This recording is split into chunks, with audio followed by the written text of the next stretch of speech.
It'll say live up on the side, just like it did right now. Now check this out. But you know this shit's fire.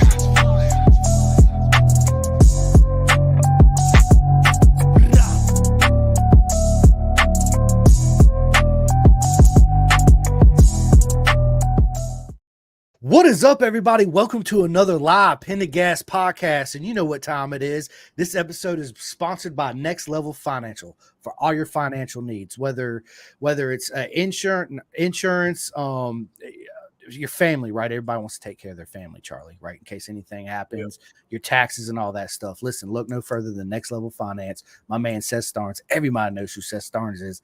Hit him up. If you can't find him, get in touch with me. I'll put you in direct contact. Again, Next Level Financial. And also, Charlie, I'm an ambassador for Bison, right? BisonTrack.com.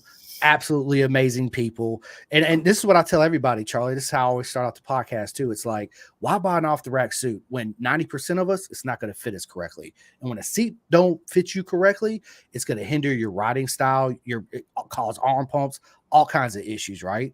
But all you got to do is go to BisonTrack.com, sign up, get started on a custom suit. You choose the colors, you choose the designs, you put the logos wherever you want. You can put your name on the back, the side, your legs, wherever you want it, right?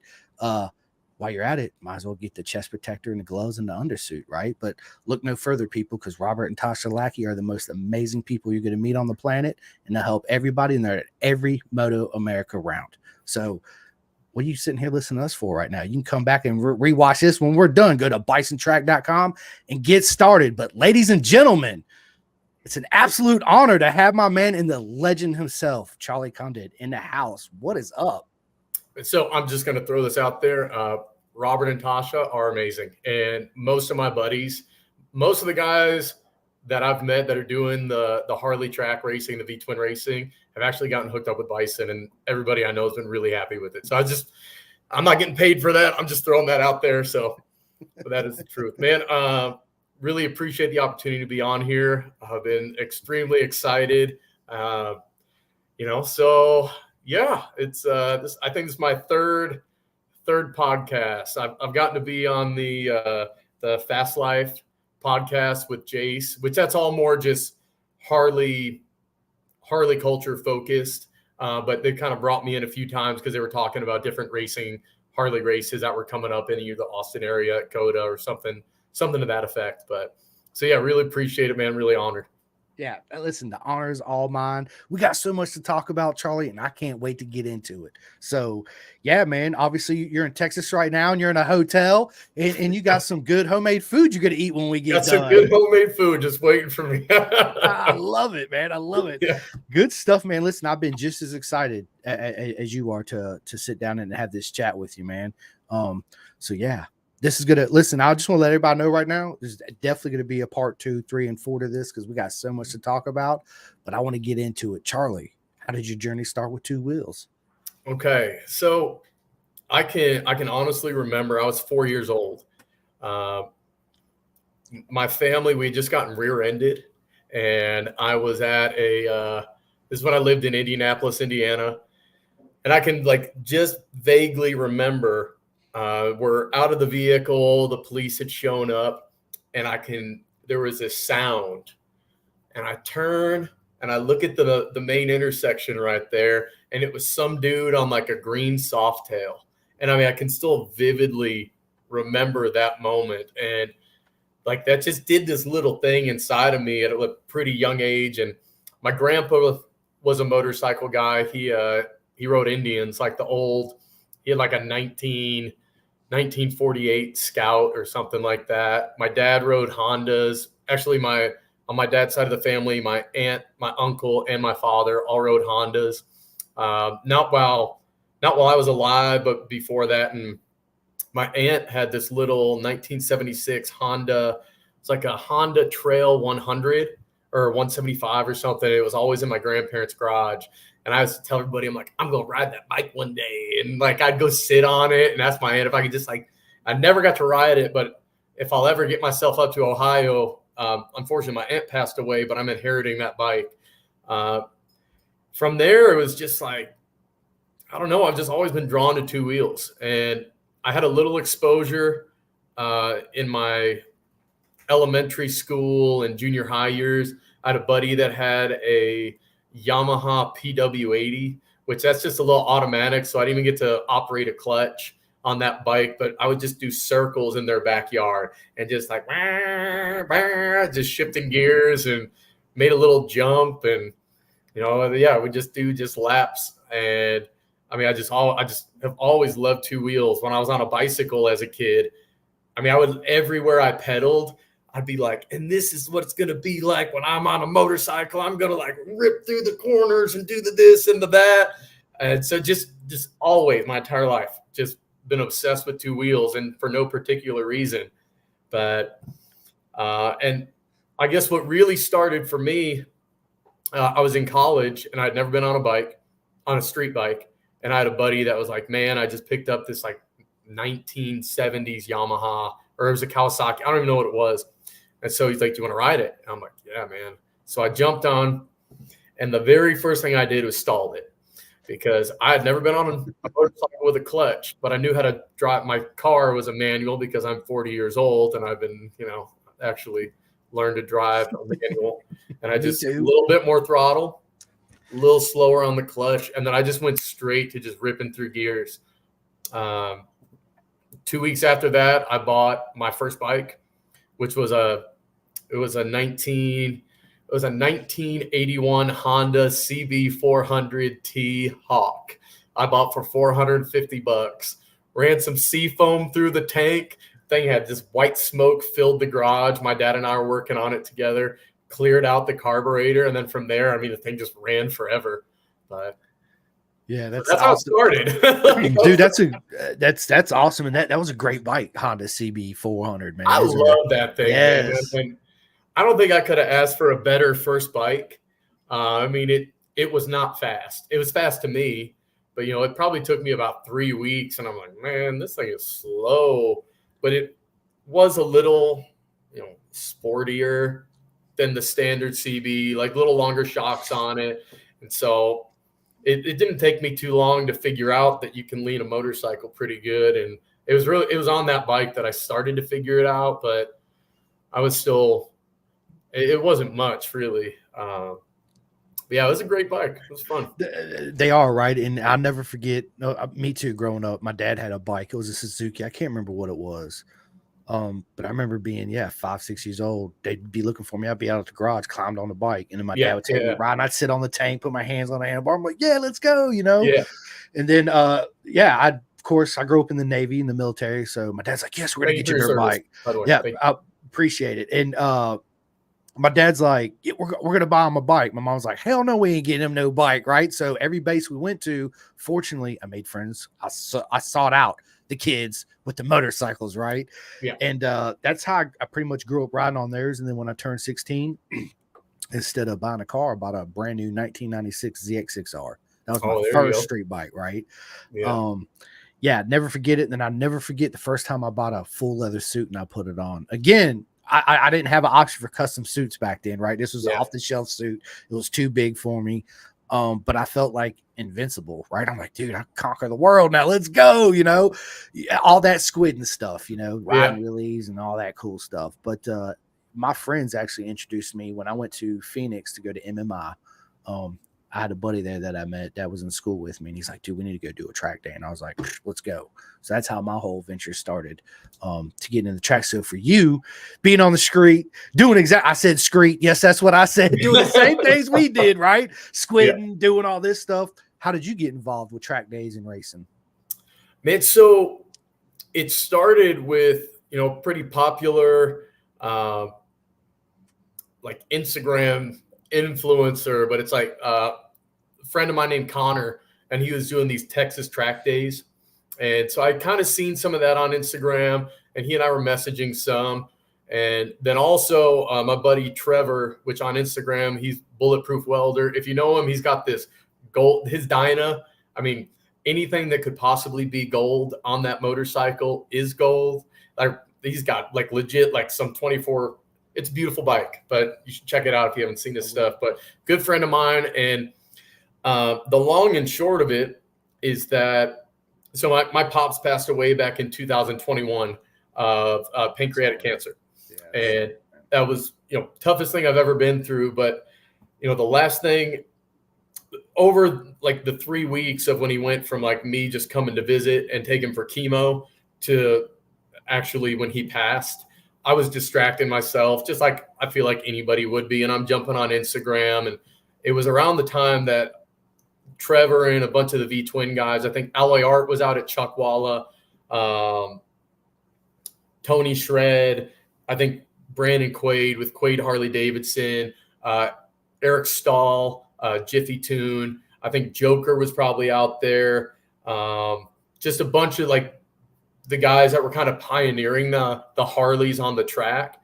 And I saw it and I'm like, Dad, look at these rascals out here on Harleys, suited up, ripping through corners. That I'm going to do that, Dad.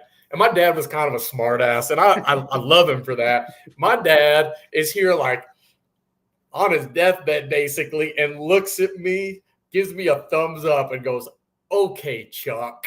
And I'm like, well, now I'm going to have to do it. You're getting all like taking shots at me like that. I'm like, okay. I wish I had said, Dad, I'm going to become a millionaire because, well, we wouldn't be talking, but I would financially be at a much better place had I not decided to start racing. But Charley said we wouldn't be right here right now, bitch. Here. And this is where we're supposed to be. So it's good. I don't need money. I just need more motorcycles. Exactly.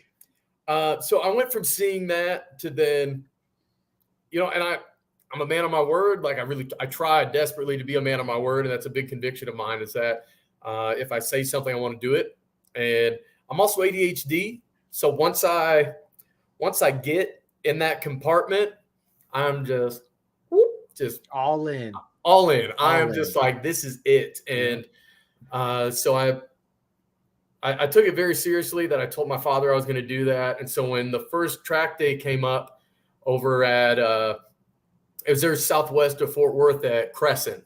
So it's a little track there. I think it's like a 1.4, got some elevation. Some of my California buddies, Murph, he's 113%. He was one of the guys that really, well, that'll come in here in a minute, but he called a little go-kart track.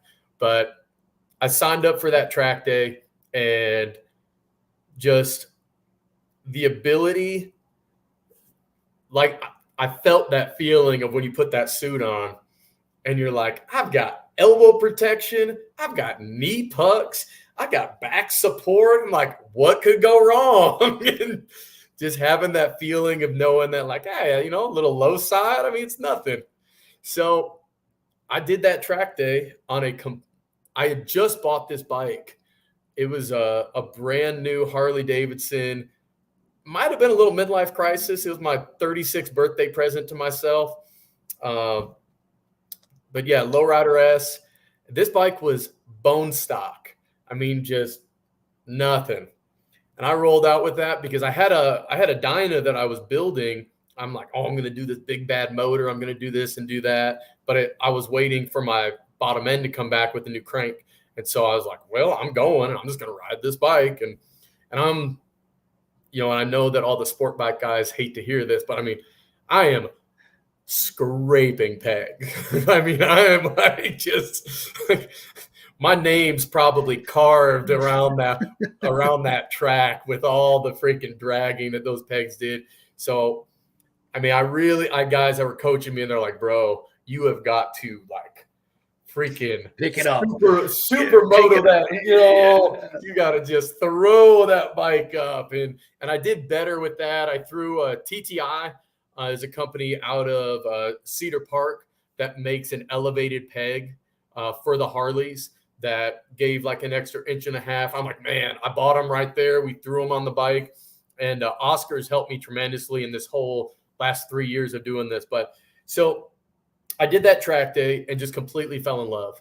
I mean, it is just, I mean, my life has just completely changed since that day.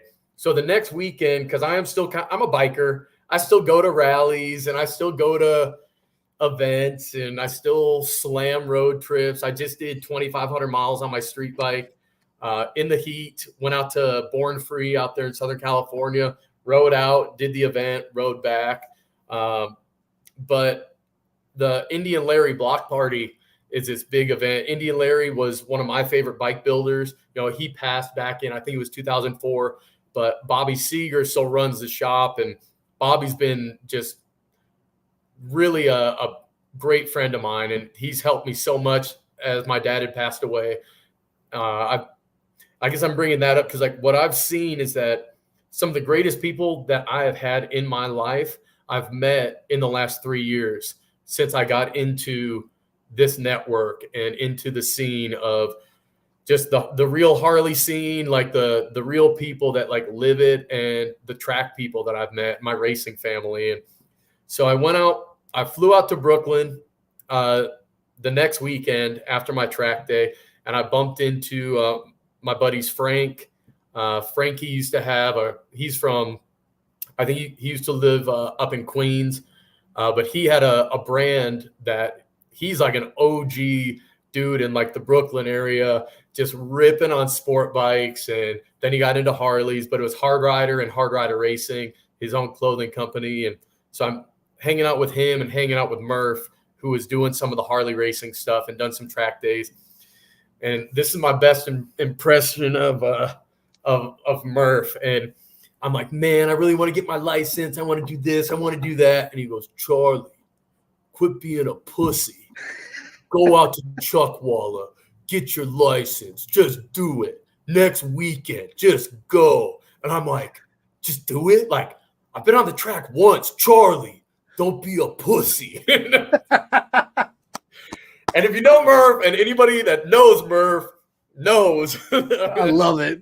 Who he is. He's a firefighter. The dude swims across the bay. The dude is he's 50 something and makes me look like I'm in the worst shape of my life. He's amazing, but he's great dude. So I'm just all right. So that would have been on Saturday. So first track day, this weekend, it was September the 12th. Next weekend, I'm in Brooklyn. Murph calls me out, tells me to go. That following Thursday, I left at 4:00 in the afternoon, had my bike on a trailer, drive out to Southern California, go rolling into Chuckwalla. I think I slept an hour, maybe hour and a half on the whole drive. It's 16 hours. Rolled into Chuckwalla 6 a.m.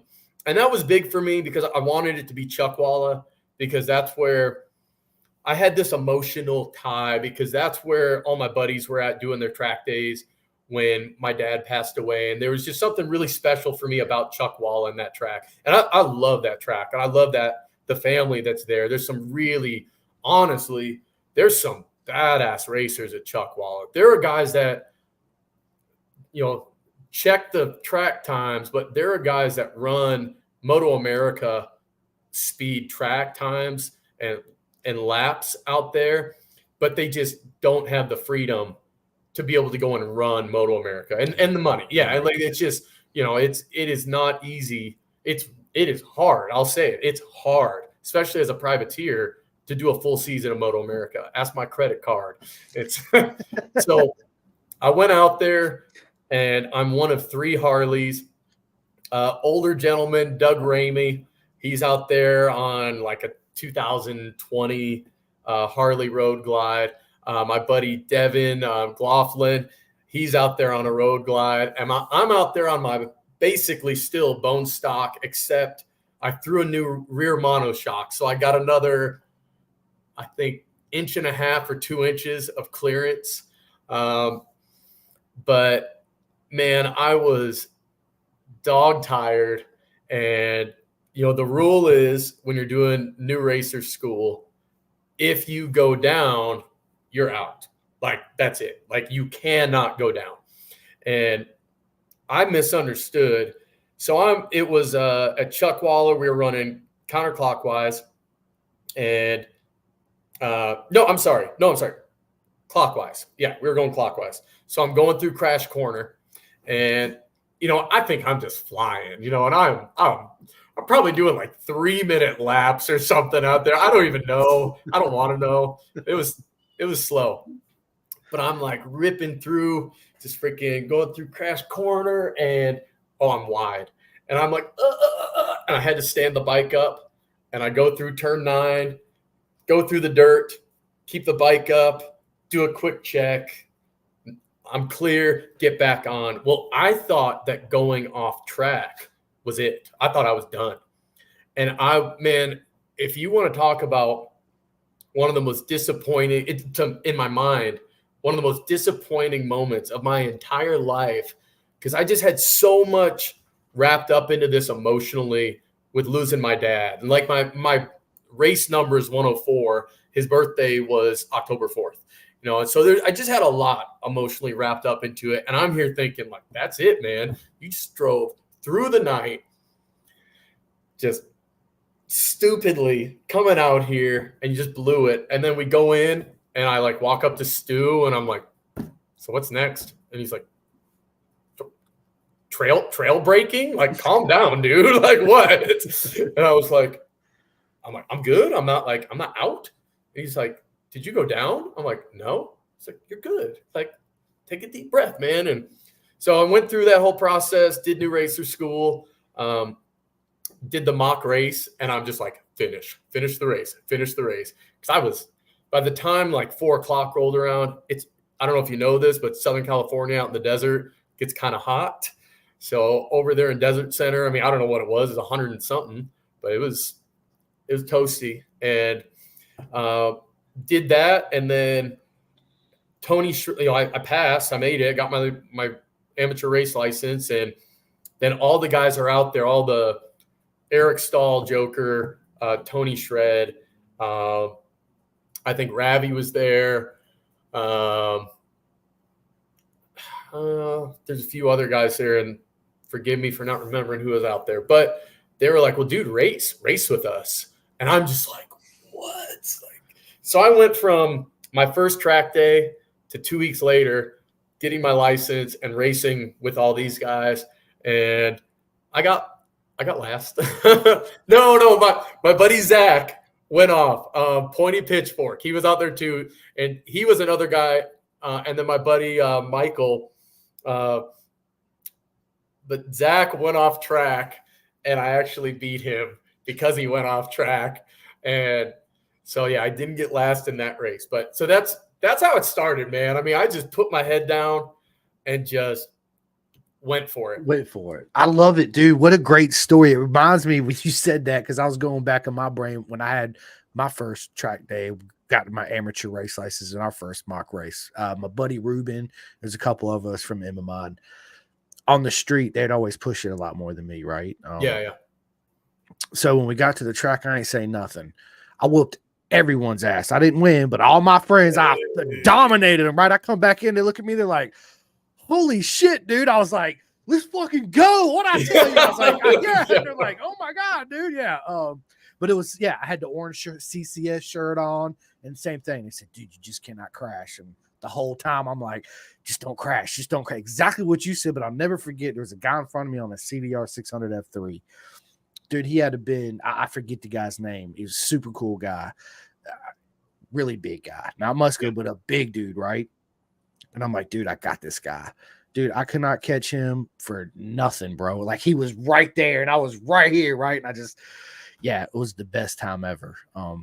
Good stuff, dude. So going from track days and racing amateur and all that, right? Charlie, to make it to Moto America, bro, that's a big step, right?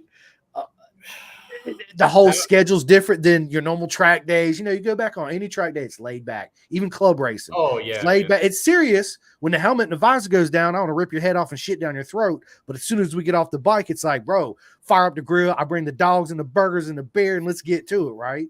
Mm-hmm. But when you make it to Moto America, it's like the military. It's a set schedule for it's everything. The big show, man. Yeah, it is. Yeah. Absolutely it is. So making that transition, did you find it difficult and in shock? Like, holy shit, like, this is crazy. Like, this right here is insane. What do you mean I only got this certain time to take my tires to the Dunlop and get them changed? I can't just do it whenever? Absolutely not, right? So that whole process, how did you find that? Man, and I'm fortunate because I had some really invested mentors. Eric Stahl, that he helped me tremendously. Brandon Quaid, all these guys that I think most of them had run a race or two or several races in Super Hooligan already. Eric had already been doing the bagger class.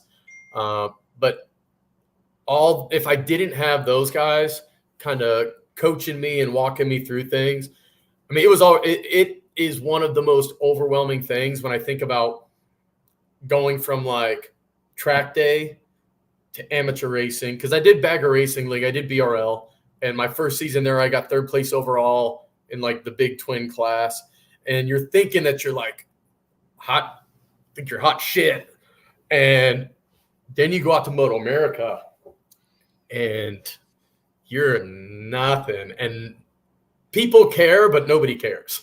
When it's game day, when it's time to get out there and you don't have something safety wired, or you don't have this, or you don't have that, it's not just, oh yeah, no, it's cool. Yeah, just go take care of it. When you get a chance, come on back. And oh, you don't have your helmet, your tracksuit, you're trying to go and get your sticker and you're some nobody. Go get it, because we don't know you. And so it's the schedule, even just like races, the way the races start. I had no idea that there were going to be different formats. And you've got with the bagger racing, you've got the full, I can't remember how the term for it, but it's, they go out, they put the bikes on the stands, on warmers, you got the generator, you got your umbrella girl, you got the full TV show, like the whole package. You've got the quick starts, you've got the modified quick start, like we had at Coda last year, because it was 108 degrees in September, because by the way, Texas is still hot in September. But yeah, we had the quick start where they modified it and it was just like grid and go. And man, if another thing, I tried to do this without a radio my first season.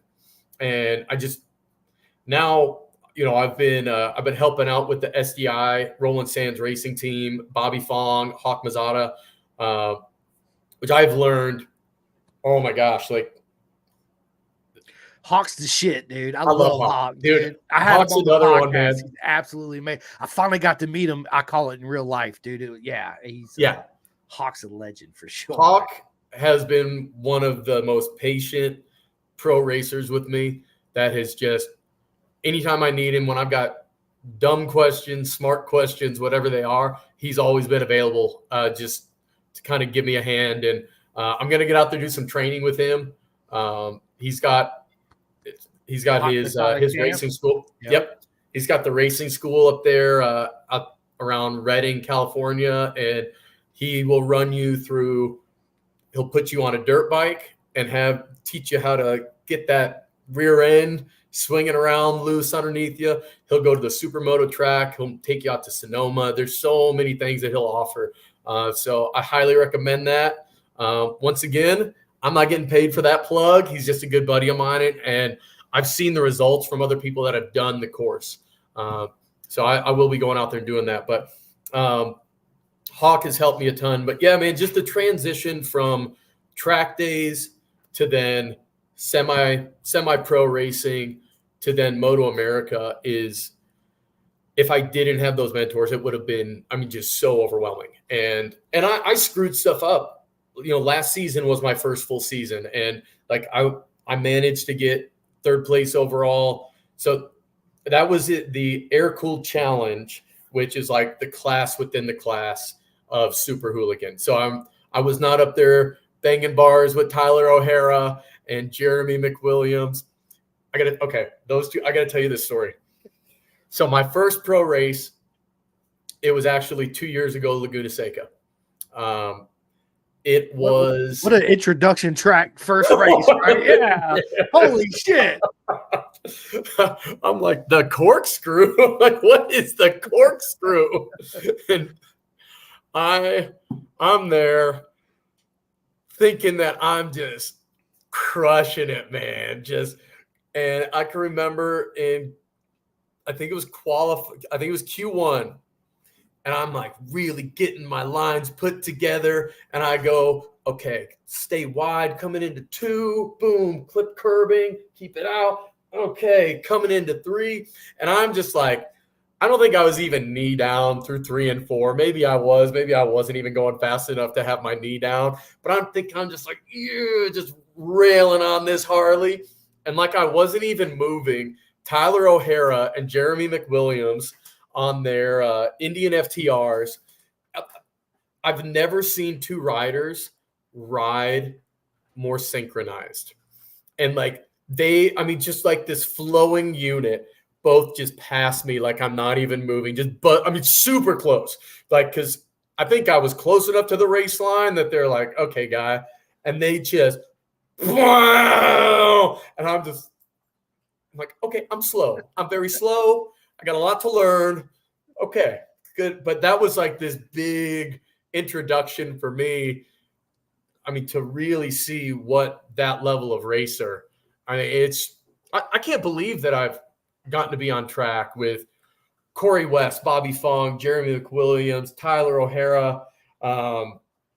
Gosh, there's so many big names. Andy DeBrino. Yeah, Andy DeBrino.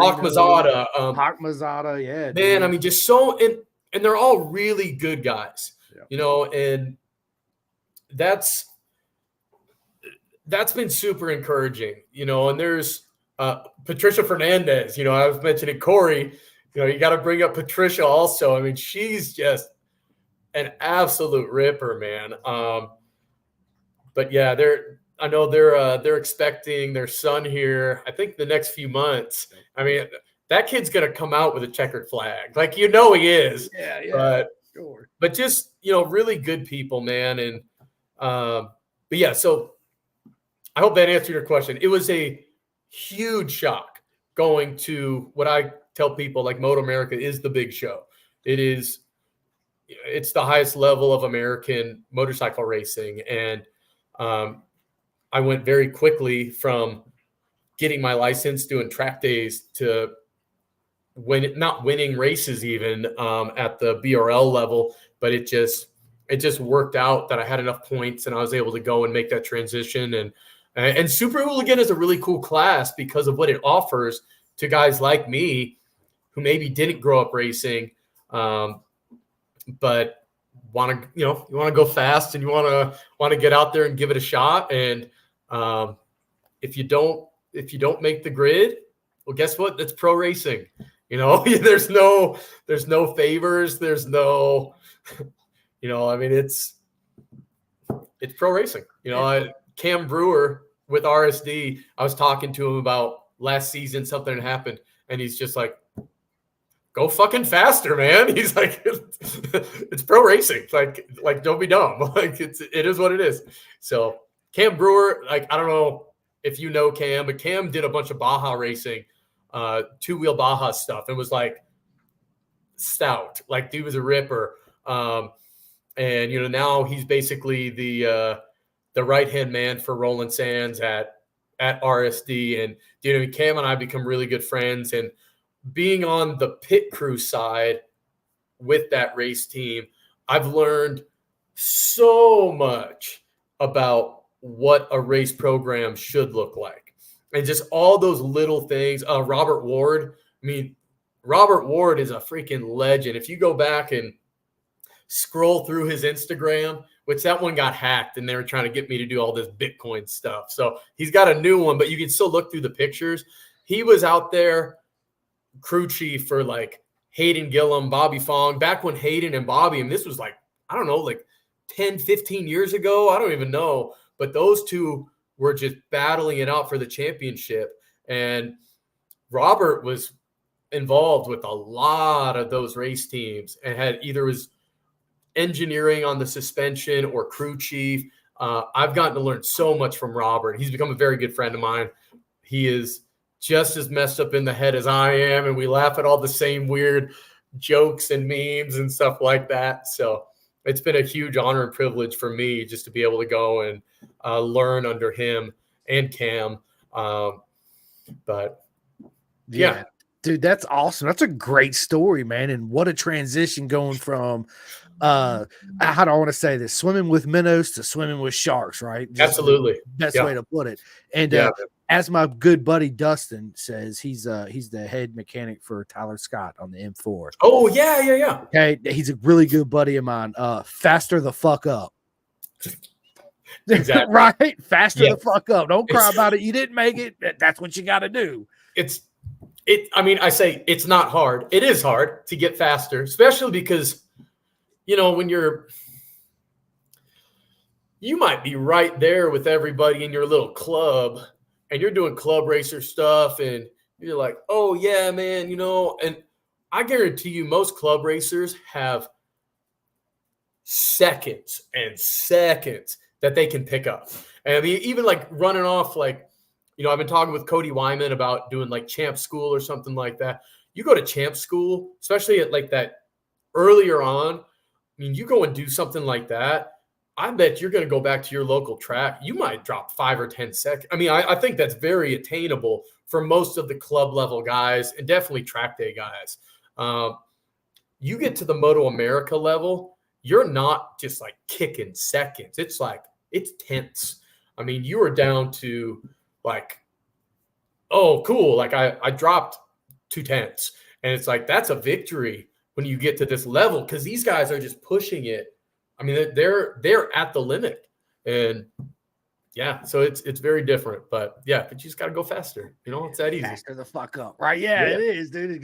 It's and when you're chasing tenths, it's a lot harder to gain a tenth than it is going absolutely. to the pool and being an amateur or whatever, and then making up seconds, because now you're at this mental block, like real mental challenge within yourself, and you got to find it somehow, some way. Yeah. Whether body position, on and off throttle transition, all that stuff, right? Yeah. Because you can always do something a little bit quicker. Right. Man, and it's a little deeper. It's very counterintuitive, because like you always hear, fast is smooth, smooth is fast. And you think that like trying harder, like so many sports, you can try harder and you can make improvement. Man, I'm going to be honest. I should not have had all that water and coffee. Do you have like a commercial to run? Can I do a quick bathroom or what? Listen, we'll both take a real quick break real quick. Okay. Everybody, we'll be back here in 1 second. Hello, I'm 40. This is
right. That was awesome.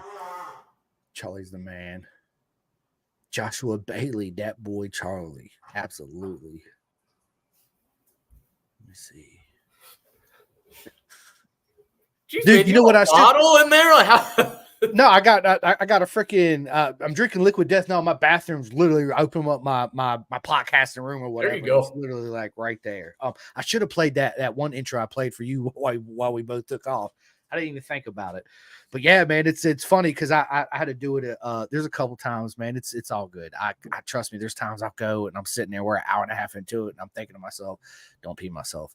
Just don't pee myself, right? Seriously, like I gotta go so bad. Like, baby, I want to text my wife. Will you bring me a bucket in here or something? I was gonna say, I'm just gonna pull the old hotel garbage can over here. If you hear like, man, it sounds like the plumbing's leaking a little bit. Nothing to be alarmed about. It'll be fine. You might need to call maintenance, girl. Oh my goodness, dude, that's awesome. So listen, Charlie, tell everybody, because in Super Hooligans there is two classes. You got your liquid cooled and your air cooled, right? So Well, okay, go okay. ahead. But I was gonna say, explain to everybody what exactly the class entails. okay. So they actually nixed the air cooled challenge. So you can still run an air cooled bike, which the dream for Roland and Cam and Moto America, because it's pretty much, if you're running an American V twin air cooled bike, you can get pretty freaking crazy on a build. And they wanted to see like custom chromoly frame, like big net. I mean, which all of us brought pretty good motors. Like my bike was stock, I think 89 horsepower was the stock motor, and maybe 110 foot-pounds of torque. I think it's around that for the 114 on that Lowrider S.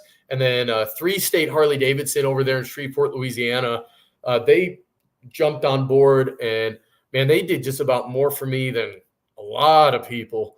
But they built my motor, dynoed it, and old Tony Pony, the master mechanic there who runs the dyno, got 146 horsepower and 155 foot-pounds of torque out of that 128. So that was a big jump.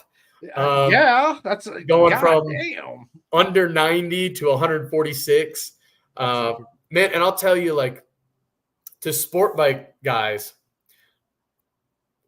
I don't know how to explain 155 foot-pounds of torque, but when that is just there and you freaking crack off the line, I mean, I would actually launch in second gear. My buddy Michael Smith was at that first track day also. I got to give him a shout out too. He and I battled very hard in some of those Super Hooligan rounds. Like Michael, Brandon Quaid, and we had some awesome battles. But so the Air Cool Challenge was designed with the intention of having guys go and like build some nasty race bikes.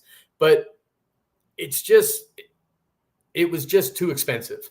You know, I barely had enough money just to upgrade my bike, let alone come in with like chromoly frames and all the things that you really could have done within the rules of the class. Man, there's one guy, and I cannot remember what his Instagram was, but he was on a victory. I think his name's Kevin. That is going to bother me, but he raced a few rounds, and he had this victory custom frame. So he was able to control like the actual rake and trail and all these other things that, you know, until you're actually doing a custom frame or doing aftermarket triple trees, which I know some guys did on the Softails. So long story short, no more air-cooled challenge. You can run an air-cooled bike, but it's kind of like if you're playing baseball and somebody is like, all right, within this league, you can use an aluminum bat. You're like, no. I'm a purist. I'm going to use a baseball bat made of wood. You're at a disadvantage. And that's what kind of going into the air-cooled challenge or running Super Hooligan on my bike. It's still over 600 pounds. Most of the water-cooled bikes, just because, you know, heat is the killer of horsepower.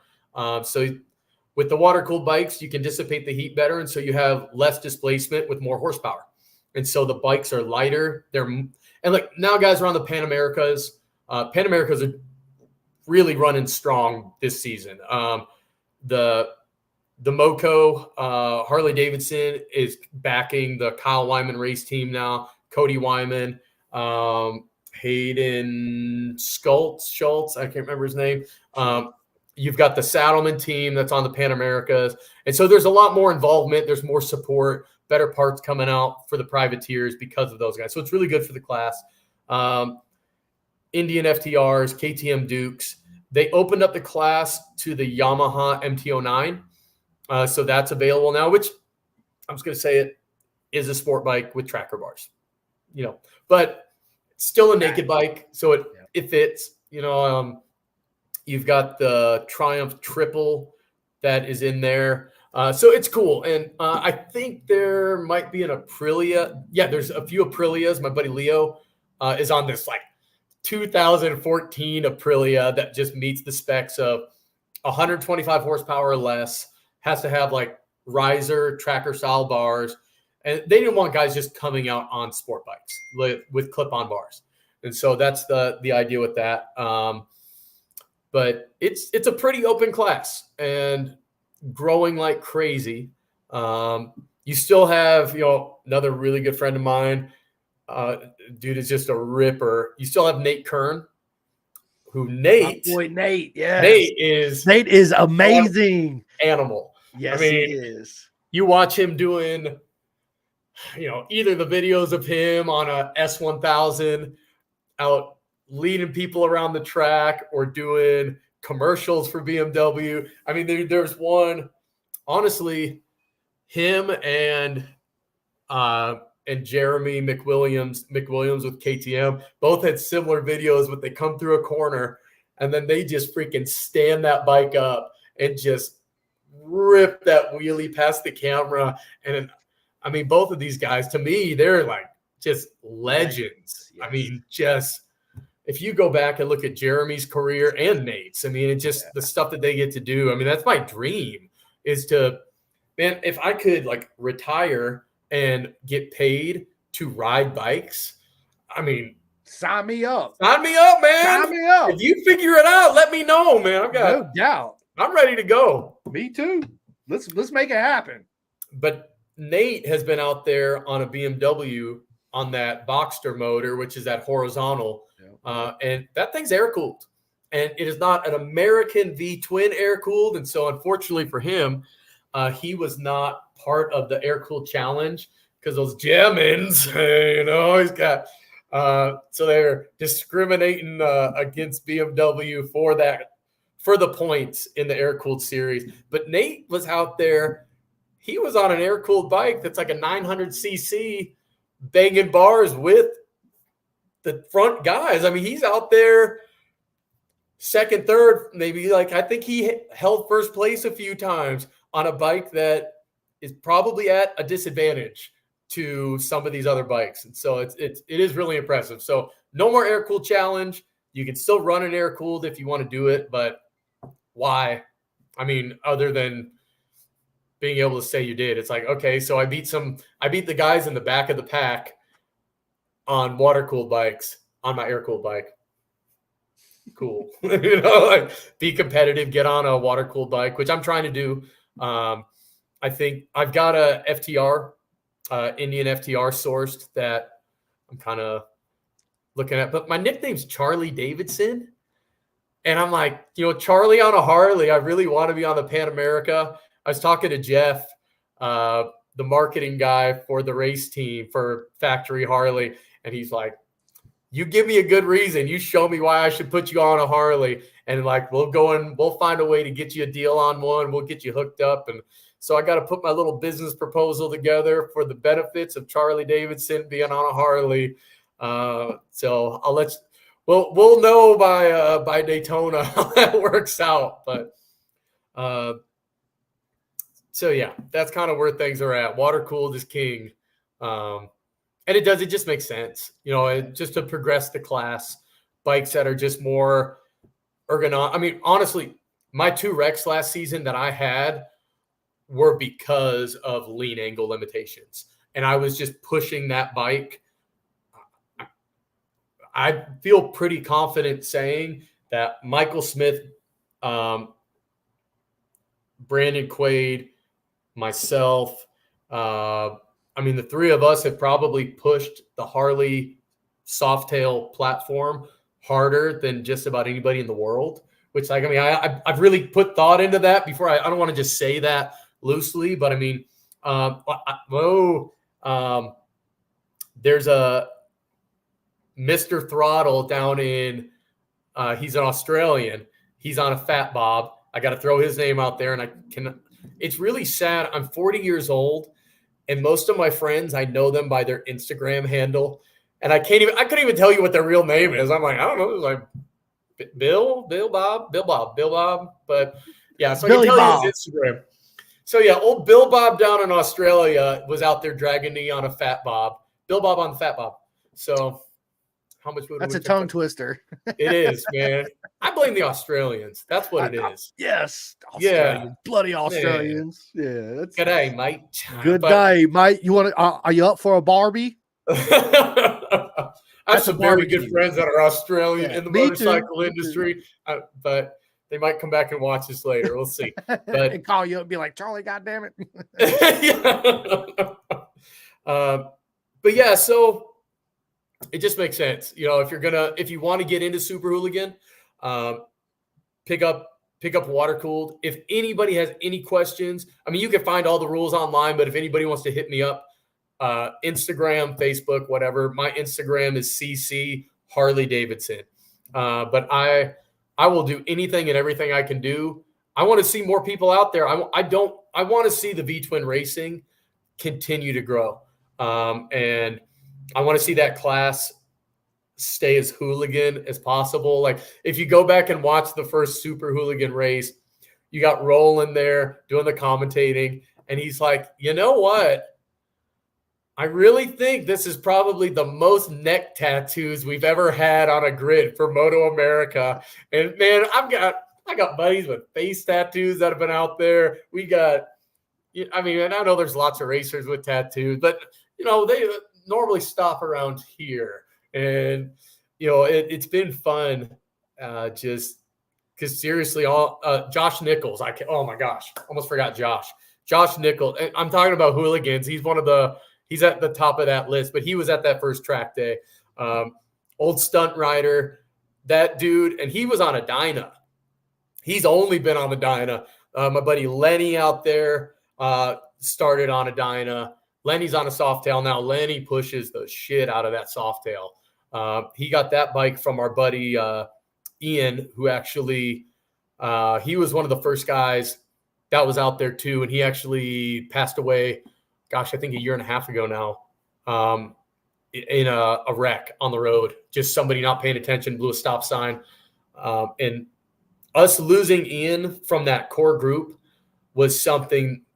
You know, I've learned so many life lessons from the racing and from this family, but if I see anybody that I love, I'm a full-blown hugger, and I'm going to look you in the eye and tell you I love you. And I don't give a shit if it makes you uncomfortable. Like if you are my people, I'm going to tell you. And if you need something, I'm going to be there for you. And, you know, that really changed a lot of things for some of us when we lost Ian. And he was just, man, like after he passed, like none of us even understood the reach that he had on Instagram. Like he was just the nicest kid, always positive. And I was able to go back, and it was after like a few track days. It was the first time that I was like really getting into corners and starting to drag knee.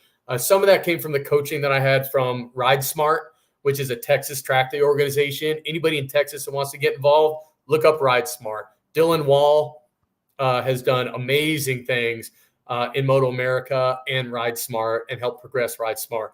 But early on, I started doing better, and I started getting better pictures. And Ian commented about some photo of me dragging knee, and like my bike was so ergonomically wrong to be dragging knee. And it's like my whole leg is just on the ground. And he's like, bro, look at you. And I'm, man, that photographer just knows how to make you look fast. And he's like, no, bro, you freaking getting down and getting dirty and getting into this is what's making you look fast. And just the most positive dude, man. So yeah, tell your people you love them. Like, life's crazy, life's short. You got to make the most of it. And gosh, now I think there was I guess I'll just mention this.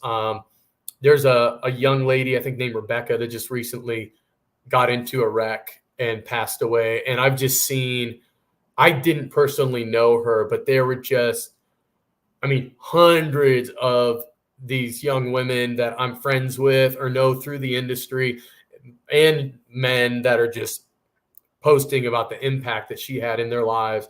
And it just keeps me very humble just to remember just how fragile life is and that you get one shot at this.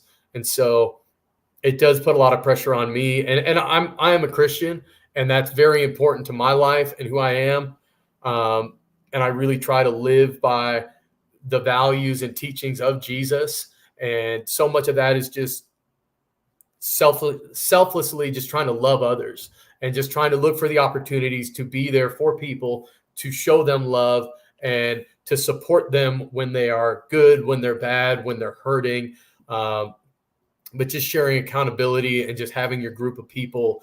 And so, yeah, I mean, you gotta live life. And this kind of, I didn't mean for this, but this kind of gets back to the lesson that I learned from my dad passing away. And I wouldn't have dove into this the way that I did because the financial irresponsibility that came from getting into this and racing that I demonstrated was not characteristic of my life. And I'd never abused credit cards. I had never lived with credit card debt, but my father worked his entire life and did the things you're supposed to do. And then he passed away at age 67. And I'm like, hold up. 67 sure is close to 65. And 65 is supposed to be that magic number that you just wait. You wait. You just got to put it all away. And then, man, get that pension, get that retirement, and you live the life you always wanted. And I'm like, well, what if you die? And you wasted all this time and you put aside all the things that you could have done when, like, I'm 40, I'm still healthy. And I've worked hard to be healthy at 40, but I want to do this stuff now. I want to make the most of what I have while I have it. And so I like to consider it calculated risk. It's not just, it's pretty reckless, but if you're racing, you know what I'm talking about. I do. I think it's listen, the love and the passion for the sport. Money's not. You don't think about it, right? You don't. Like, what credit card can I get? $10,000 budget. Cool, let me get it. I need to sign up for another one. Right next thing you know, you're $40,000 in debt. Yeah, man. 5 different credit cards. Like, oh my god, what's going on? But that's that's part of the game, bro. And you're right, dude. I tell everybody the same thing. I'm a big hugger when I see people, my friends. Oh yeah. Like one day when me and you meet, it's a big hug. It's not a high five. And I always tell people that you gotta live in the moment every day, right? Whether it's 1 minute, 5 minutes, whatever, stop what you're doing, live in the moment, man, because life's so short, it's so precious. And you're right. The talk as us growing up, because we're 40, right? That's what you learn in school. Yeah, man, you gotta save up all your money, put X amount back, blah, blah, blah, blah, blah. I ask myself the same question. I'm like, well, what if you die? Then all that shit you did is for nothing, right? Live in the moment. Right. Treat everybody as you want to be treated. Right. I'm very passionate. Absolutely. On putting out good energy. No matter, everybody has bad days. Trust me, I have bad days just like everybody else. But when I wake up, man, I'm thankful for the family I have, for all the friends I've made, for all the friends I got. And I try to stay positive the whole time. Just look at the good, right? No matter how you're struggling mentally, physically, financially, look at all the positives, right? And that's what helps me push forward all the time. And going back to what you were saying about, friendship when you really love somebody, that's what I'm trying to teach my son. He's 11. I'm like, look, in order to really be somebody's true friend and really love them deeply, you got to accept all their flaws with all their positives. Absolutely. Okay. And when their flaws do come up to surface at times, because everybody goes through them, don't get pissed off and don't get mad. And it's hard to do, right? But look at the positives and keep them positive. Make them smile, make them laugh, and then all that shit will go away. And then, boom, right? You just changed them around. Yeah. It's very important to have that attitude and that mentality in life, because you're right. Our life is this long. That's it. Dude, you're just you're a little puff. Yeah, dude. Puff in the history of time, man. And it's just, man. Your energy here for a second, gone the next. Man. It's it's something that I think a lot of people take for granted. Oh, I always got tomorrow. Oh, I always got next week. Oh, I always got next month. No, Oh yeah. absolutely you don't. Time is one thing. We cannot stop it. We cannot pause it. We cannot rewind it. We can't even fast forward it, right? Can't get more of it. Everything else you can get more of, man. Time Money, is that one thing, and so you have whatever. to value that. You have to just, that's a lifestyle, and that's what I think most people don't understand is that I'm going to start talking about. Here we go. Okay, Let's go. so in America, in this culture and the corporate world, it programs the whole school system. Everything is about making employees, and it is you show up on time, you follow the rules, you don't ask questions. If you break the rules, you get time out, and you got to do this, and it's boom, boom, boom. So this corporate structure of being an employee, and it puts you into this place where you have to learn to think for yourself. You have to start going, whoa, yeah, but that doesn't make sense. So, I mean, if everybody became an entrepreneur, you know what happens to Apple? Just start listing off Apple, Microsoft, Pfizer, all of some of my favorite brands. I'm moderate. I'm more conservative. I'll say that. But I've developed over the last few years a lot of new opinions on political things like that. But in this life, it's like we're not conditioned to really to live in the moment. It's like it's to check out. Yeah. It's like you go to work and you're just like, oh, click. Like I really think about the movie what is it? Office Space. Office Space. Man, like going back now at age 40 and watching that movie just resonates so much more. And you have to intentionally build a life and a lifestyle and a mentality and a perspective that is counterintuitive to what you've been shown about. You go to work, you do that. I'm not saying to not work. I don't want anybody to think it's like, man, Charlie said, stop working, go out there, get all the credit cards, and buy a Harley and go road racing. Man, get as many bikes as possible. Hug everybody you see. Like, okay, so I'm not saying that, but there is hug everybody you see, though. Absolutely. Hug everybody. Yeah. Just hug everybody. Yeah. Just do it. Just hug them. And then, yeah. It's going to be on right. Like 2020. I see it as, man, corporate America, man. It's you're a slave to the system. That's the best way I can put it. Yeah. I mean, you're a slave to your job. It's like you show up to work. God forbid anything happen. Oh, my son's sick. I go pick him up from school. First thing they say is, "Ain't you got somebody else to do it?" Yeah. No, we ain't got nobody else. I'm his dad. I'm going to get him. Right. It's all that. It's almost like corporate America is not for real humans, people that think outside the box, people that how do I want to say this? People that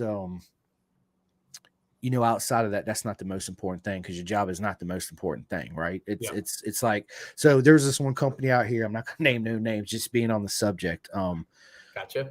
I wasn't living there. I wasn't working there too long. I was there for maybe like 3 months. My wife was pregnant with my son at the time. And the way our schedules were, I only seen her Sundays. That was the only day I seen my wife, right? And I'm thinking to myself, I'm like, man, I don't really want to be that 4 times a month dad and husband, right? Yeah. But what did it for me was, in this one meeting, the head guy that runs the whole place come out there, and we always had meetings before we started the shift. He's like, my wife's, she's in the hospital. She's pregnant right now. But you guys are my real family. I'd rather be here with y'all than there and doing all this. And I'm like, and he's like, we're your real family. And, outside of there, he's like, and I'm like, I'm raising my hand in the back because I question everything. I'm like, hold up. I was like, I'm confused right now. What are you talking about? Like, yeah, real family. Like, you don't know me. I don't know you. Like, it's that whole corporate America mentality, right? We're not saying quit your job because everybody needs a job, right? But always think outside the box, ask questions. And there are things, there are ways to make money.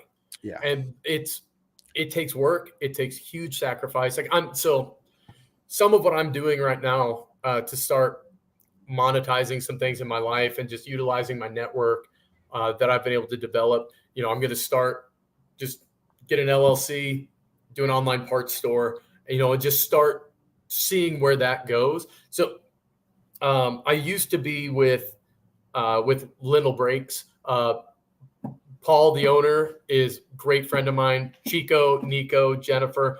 I love that. Was a little family for me. That was a big introduction into the industry and the racing scene for me. Like Lindell's a title sponsor now of Moto America. Okay. So that working for them, was just, it was a slice of the time from my life that it just made sense at the time. And it worked, and it got me through a full season of Moto America. And I couldn't have done it if I was still full-time in the oil and gas industry, because out in West Texas, that's what I do. Two of my best friends started an electrical construction company, and they gave me a little ownership in the company.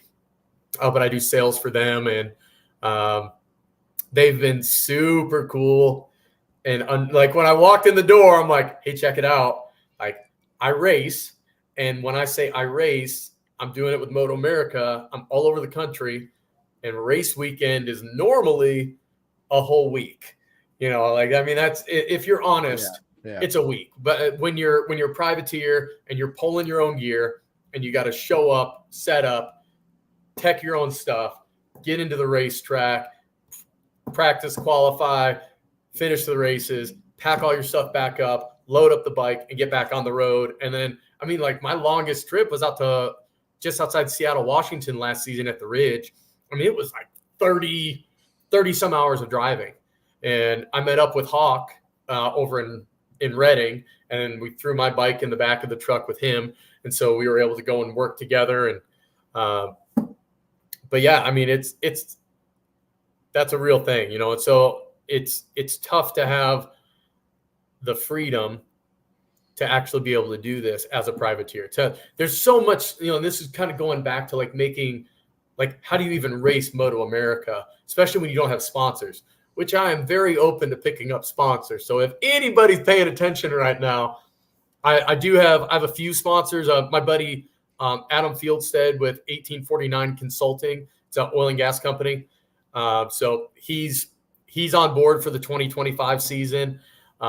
Jack Hamlin is one of the founders of another oil and gas group. It's called Energy Now, it's Energy Strong, and they're out of Denver, Colorado, but they're jumping on board. I'm passionate about the energy industry, which is never something I thought I'd say, but I've been in Midland, Texas for the last 15 years, and it's just become a part of my life. So, but yeah, definitely open to more sponsorships. And I am a salesman. I've been doing sales for 10 years. And so I understand that when you accept sponsorship, what that actually means is I am a low paid salesman, and you got to know how to market and represent a brand well, and so that's something that I'm looking and hoping to do more of for this season, is just over the next couple months, just picking up a few more sponsors.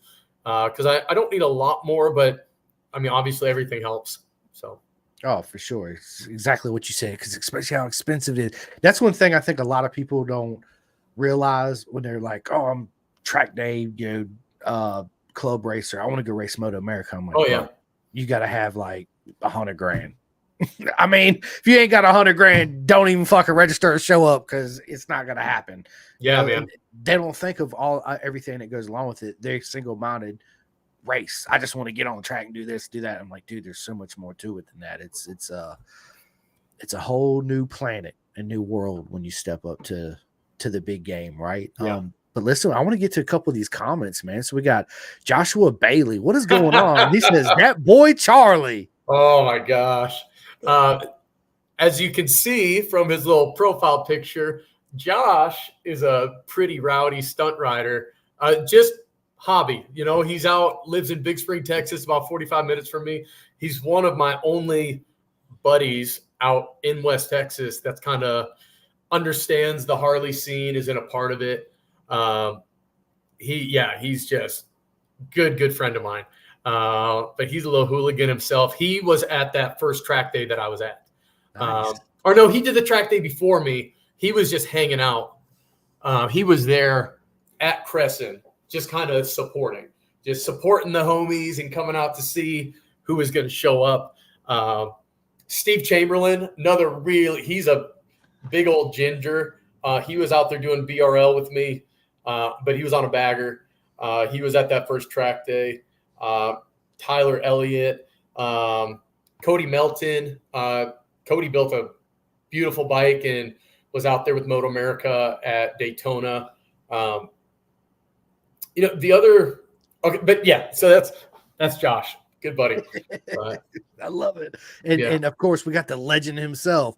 Cole King says, "Oh, yeah, dude. Oh, shoot. The man." He says, Charley Condit is the man. Good dude here. Absolutely, he is. Cole's a ripper. From flat track to hooligan to bagger. If you paid attention to, he won. I can't remember which. X Game medalist. Yeah. Dude can he can go deep in those corners on that dirt. Yeah. Which I've been so amazed at so many of the dirt track guys at how well they've transitioned to the Big V twins, because body positioning is basically backwards. Yeah. And so instead of, road racing, you're getting your head, you're standing the bike up as much as possible, where then you get on dirt and it's like leg out and like kicking the thing the whole other direction, upright and just breaking that rear end loose. Yeah. You're like right there. Yeah. But a lot of those guys are just so used to the bike swirling around underneath them, because the V twins, with all the torque that they have, when you double downshift into a corner, that rear end is just squirting around all over on you. Really good example, if I remember correctly. I think Tyler O'Hara going into the corkscrew last year. I think he made a pass, but he just the rear end, he backed that thing in and just was able to go in.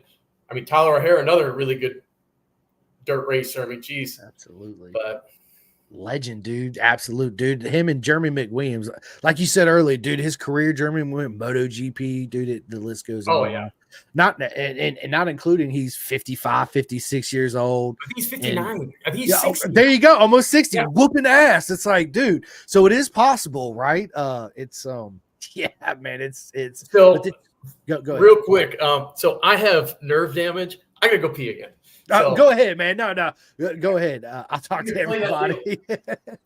What is up, Trey Patterson, man? And listen, Trey, you're absolutely right. How to make a small fortune in racing? Start with a large one. Listen, it is. Great point too, man, for real. And by the way, everybody, Trey Patterson's a good friend of mine. He's in Florida. Man, he makes these custom knives. I got one, and it is my favorite knife. It's a cooking knife. If I would have thought about it and I knew Trey was going to comment, I would have went out there and go get the knife and bring it in here. But I will post it up on social media on my page. It is absolutely amazing. When he makes them, he saw a piece of steel in the fire, just like the Vikings did, right? And the Spartans back in the day. His work is absolutely amazing, bar none. My parents, dude, they got all kinds of knives, Japanese, Damascus steel, all this. They paid a lot of money for these knives. And I took that knife over there that Trey made me, and the first thing my dad said was, holy shit, this thing is badass and how sharp it is. So, Charlie, I was talking about my buddy Trey Patterson. He's in Florida. He makes these custom knives.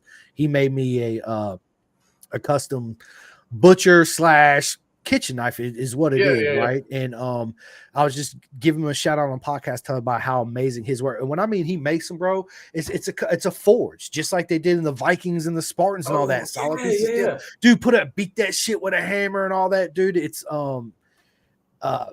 absolutely amazing work. So he has them on his Facebook page, and he does sell them. So listen, anybody in the market looking for the best, most amazing knife in the world, look no further than Trey Patterson. If you can't find him, hit me up. I'll put you in direct contact to him. So yeah, and then also we got another legend on here, Kamisha Moore. Well, she says I'm a hugger too. Yeah, Kamisha's absolutely amazing, man. She says I'm enjoying this great chat so far. Good energy. Thank you. And I got to meet the Moore family out there at Laguna Seca, and their daughter. Oh my goodness, Michaela is. Oh my god, Bro, she's an absolute legend. So real quick, but before we get into this, I was in Road America. Hold up, I got him right here. So I'm walking through the paddock. Of course, every time me and Kamisha and Michaela see each other, it's always hugs and laughs. So I'm walking through the paddock. I got my pink Pin the Gas shirt on and my matching pink Under Armour shoes, right? They have the same shoes on and everything I got on, dude. So it was yeah, they're absolutely amazing people, and I tell everybody, dude, Michaela's she's a beast. She is dude. What she's done, honestly, the Royal Enfield build train race program. So I think it started on the dirt track. One of my very, very good friends, Aaron Ferris, I think was a part of that. Bridget, I know her as Bridget Rebel, because she's I think she did that class as well.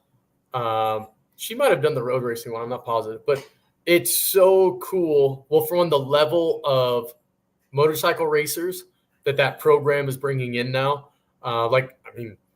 Michaela is out there. I mean, she's salty. She's going to be running some other classes. She's getting the attention of some other race teams, and it's really cool. And just such a man. I had the privilege of hanging out with her and her father, Will, which I need to know. They need to reach out to me. I don't know if they've gone back to the kart track yet, but they were talking some mad game back and forth and talk. So they don't race per se, but they do time trial. And it's all about lap times. And Michaela's saying that she's going to just kick her old man's butt like he's not even.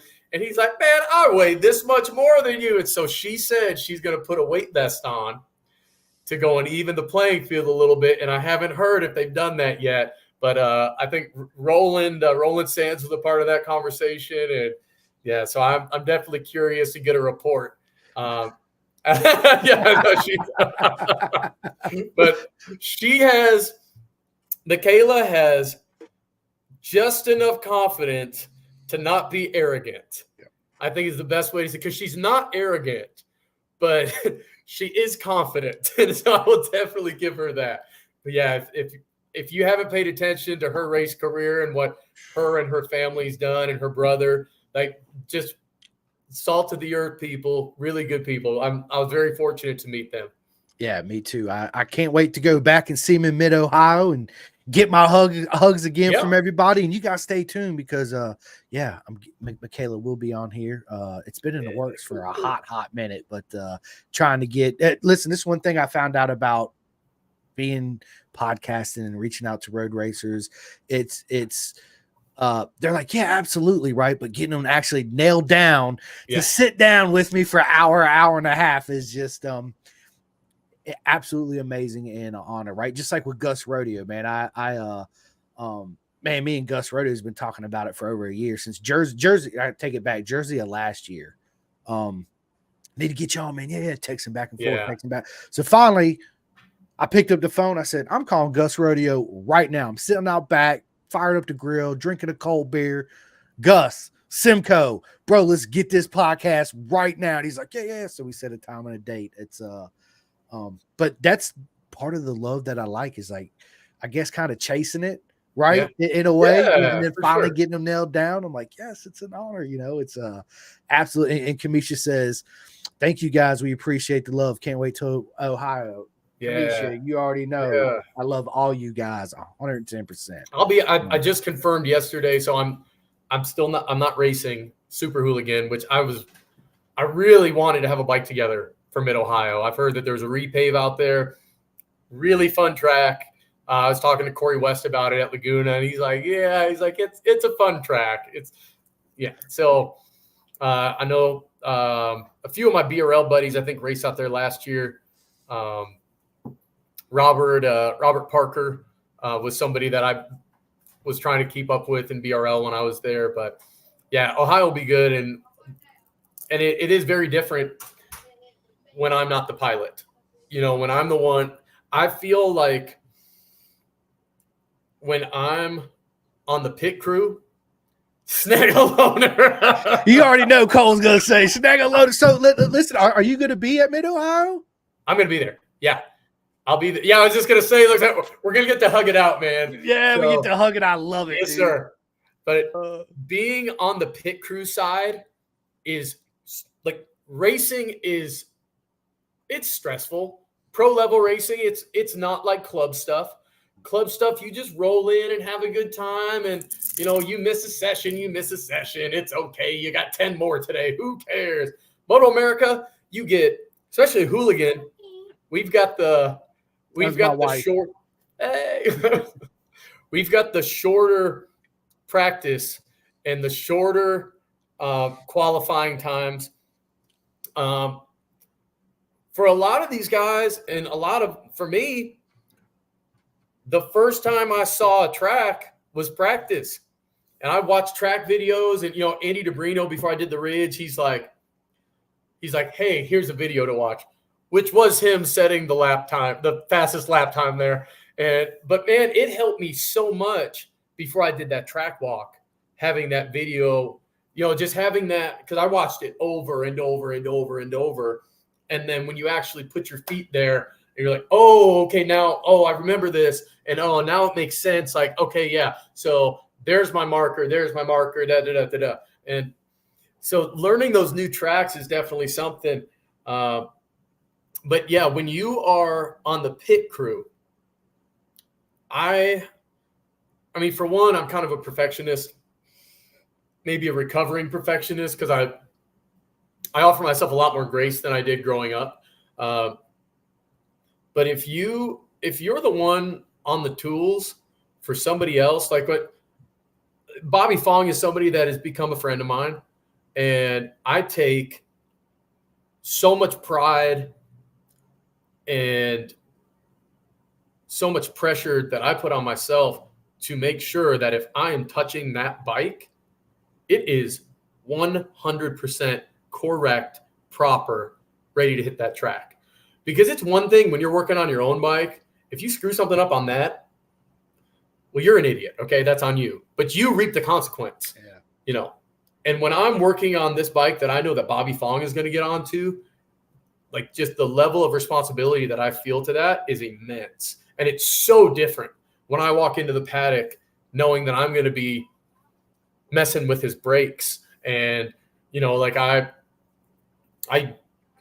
learned a lot when I was with Lindell Brakes. And I mean, I feel like I know a lot more about brake systems than the average motorcyclist. And I am very fortunate, and I used to think that brakes were so lame. It's like, who cares about brakes?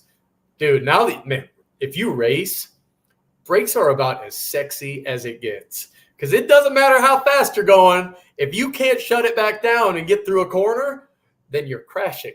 So brakes are like, brakes. Yeah, I go freaking when you got those brakes and you get that drag gone because you go in and clean up the pistons on that caliper and you make sure that, everything's bled out correctly. And when you get your rider to actually break the pads in, and because Bobby Fong is not the best at that, the man just has one speed and it's fast as fuck. Pardon my French. No, you're good. But yeah, it's a huge responsibility when I'm wearing that crew t-shirt compared to when you're in the suit yourself. And it's a completely different mental place in the paddock and in the garage and on the bike. But let me ask you this, Charlie. You think it's more of a mental challenge being a mechanic for a rider versus being a rider? Man, it's so different. Like, it's two completely different worlds. Going from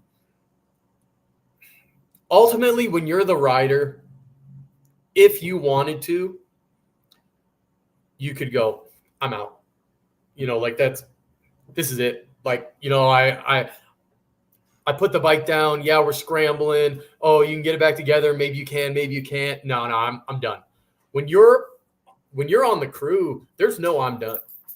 It doesn't matter what's happening. It doesn't matter if you're sick. If you're out there, you've got to, like my buddy Damon, that's like one of the lead mechanics for the SDI race team. He ate some snapper at before Daytona. He was out there in Daytona. I don't remember where he went, but he got food poisoning.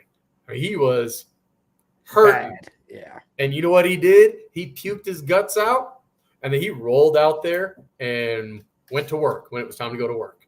And because you don't have the luxury. Like, I mean, that team, when you send a team, especially, I think a lot of people look at the SDI race team and the RSD team that has been functioning there, and they're like, oh man, they're factory. And like, it's much more privateer than people realize. Like it is,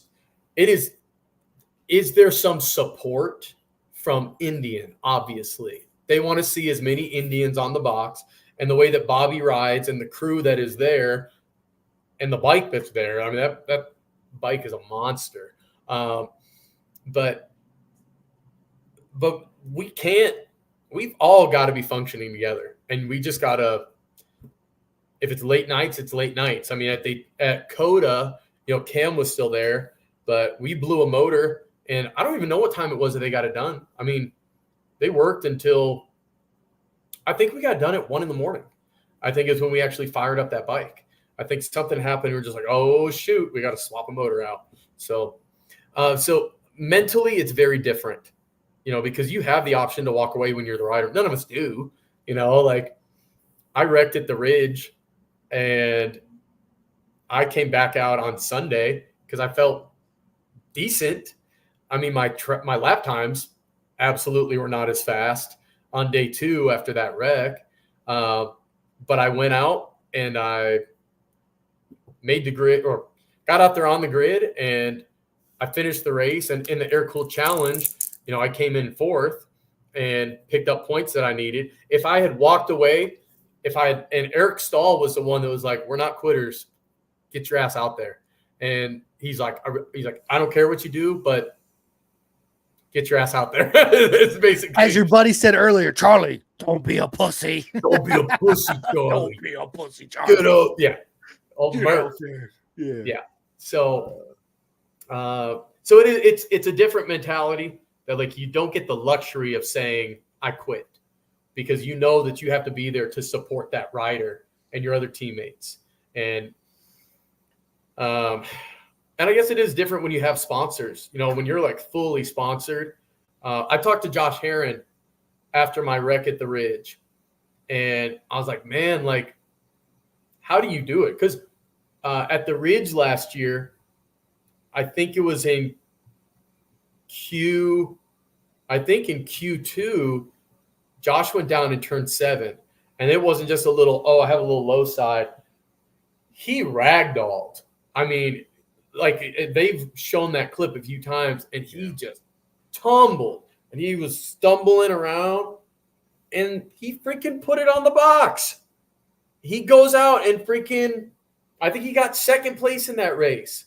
Like, I think it was same day. Like, I think that was Q2, and he went out and raced later that day, if I remember correctly. Yep. And I'm like, Josh, how do you do it? And he just looked at me like, it's my job, but that helped me so much to just like logically take my brain to a place of just like, well, if you want it to be your job, you got to treat it like it's your job now. And like, it's my job to go out there and get back on that bike and get those points. And so that's why I did it. That's how I did it. And yeah, it's just part of racing. You just got to have the mental fortitude, just be able to go and push through it. And I mean, to some degree, that next time you're back on the track, I mean, you feel it.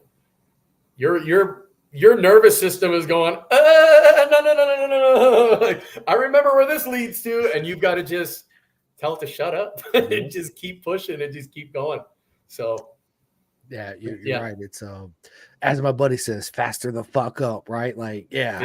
Get to it, baby. Quit crying. Jesse just says Charlie should come to HD Homecoming. Don't be a baby. Oh, that's one of my favorite Australians. Look at that. I'm trying to go to Homecoming, but race, if I hadn't racked up all the credit cards, I could just get that flight. But I got, I might make an appearance. I'm trying. So. Yeah, trust me, I know the feeling. I've had a lot of advice to go to a lot of Moto America rounds, but at the end of the day, it's just money, man. I just don't have it. I wish I had the money. Yeah, I could make every Moto America round because I would absolutely be there. Not only would I be there, I'd buy me a custom tent and I'd set up, have my laptop there, and people come by and I just do interviews all day. Yeah, people, right? That would be awesome. Honestly, that would be sweet, dude. That's actually my dream. I would love to. That would be insane, dude. That'd be so dope. Yeah, I'd love to be able to get paid enough to where find some type of sponsorship where I could fly to all the Moto America rounds. Yeah. Do live podcasts there at the track, not just and with everybody, it's I feel you, dude. That's my dream. But I do make as many races as I can, and I love being socializing with all my friends in the paddock and showing them all the love, man. It's absolutely amazing. But one thing I did realize too, and I'm teaching my son, I'm like, because he's real good friends with Yandel Medea and the whole family. I am too as well. But, he's 11. Yondel's a little bit older. So when we go to the track, I'm like, look, man, when it's 30 minutes or whatever it is, Yondel's got to get ready, man. Yondel, he's got a job to do, right? Yontel can't be running around playing tag all day, right? When it's time for him to go to work, he's got to go to work. So now he's realized that because he's been there many times with me now. So now he knows. He's like, okay, well, he's going to go, Dad, I'm hungry now. Can we go eat? And I'm like, yeah, of course. We get fed pretty much anyway. But I'm like, yeah, let's go snack something to eat, and do this. But it's and I love to watch when I show up to the track. I haven't told none of my friends this, but if you listen to the podcast, I do say it on there. I like to watch everybody. I'll go from team to team. I'll be 20 yards away, and I just sit there and watch. I watch how you handle the situation, whether it's a good day, a bad day, how everybody handles it, and how everybody within that team, whatever team it is, they come together like Voltron, right? And they just make it happen. It's such a beautiful thing to see.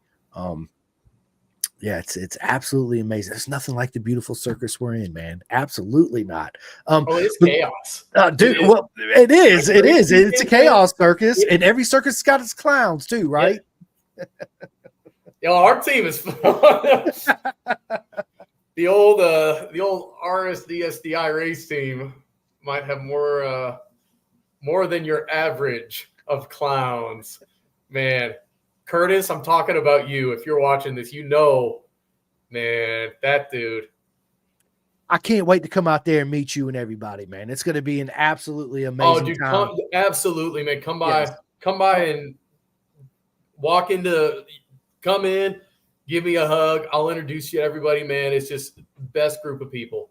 And it's just, we've not had the season that we've wanted to have in the bagger class. Like we've had, man, just some of the dumbest engine failures or just different things that just we had a fuel pump go out at Road America. Like, I mean, just like I think it had just been swapped. It's just like stupid stuff. And then, at Laguna, Bobby was just ripping on that bike. And man, and I don't think people understand like what these guys are doing on the baggers. And there was some Facebook group or some racing thing, and somebody was like, "Yo, the bagger guys are getting close to the superbike times," and this guy's like, "Yeah, 5 seconds off." I'm like, "It's double the weight." Like, no, I mean, 5 seconds is an eternity on the track. It is. Like, and you don't realize that until you get out there and you see what 5 seconds looks like, and you get lapped, by the guys in the front, and you do enough laps, and but the fact that those baggers are, I mean, they are running. It's alarmingly close to super bikes. These bikes that weigh like under 400 pounds, and you've got baggers that are 620 pounds at the absolute lightest, and going 186 miles per hour at Daytona. And I mean, it's impressive. It's insane what these guys are doing. Absolutely, it is. And they run bags, and they could probably have their lunch in there, right? As they're racing, they got a 6-pack in one side, and they got like some freaking Doritos. And no, not Doritos, Mission chips and salsa. I was gonna say Mission chips. Got to get the Dorito shit out of here, man. Get it out of here. And no, we did not get paid to say that. That's all man. Right? Tortillas. And Mission's cool. They're chips, and they're shaped like motorcycles. Yo, so hear me out. We haven't talked about this yet. I'm kind of well known for a crash that I had last season at Laguna, where I was in the B main, which was the loser bracket of Super Hooligan. I missed the grid. So I learned at Laguna how difficult it is to qualify.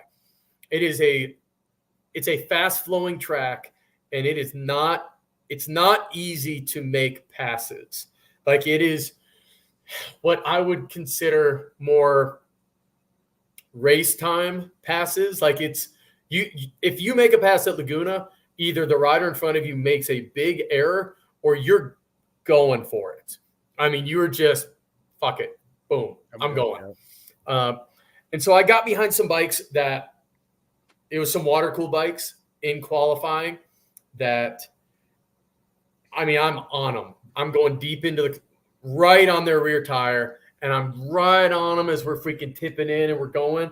And I'm thinking, okay, here we go. But they're water-cooled bikes. They're way lighter. Some of them have traction control, I think. I'm not positive if that has to be turned off or not.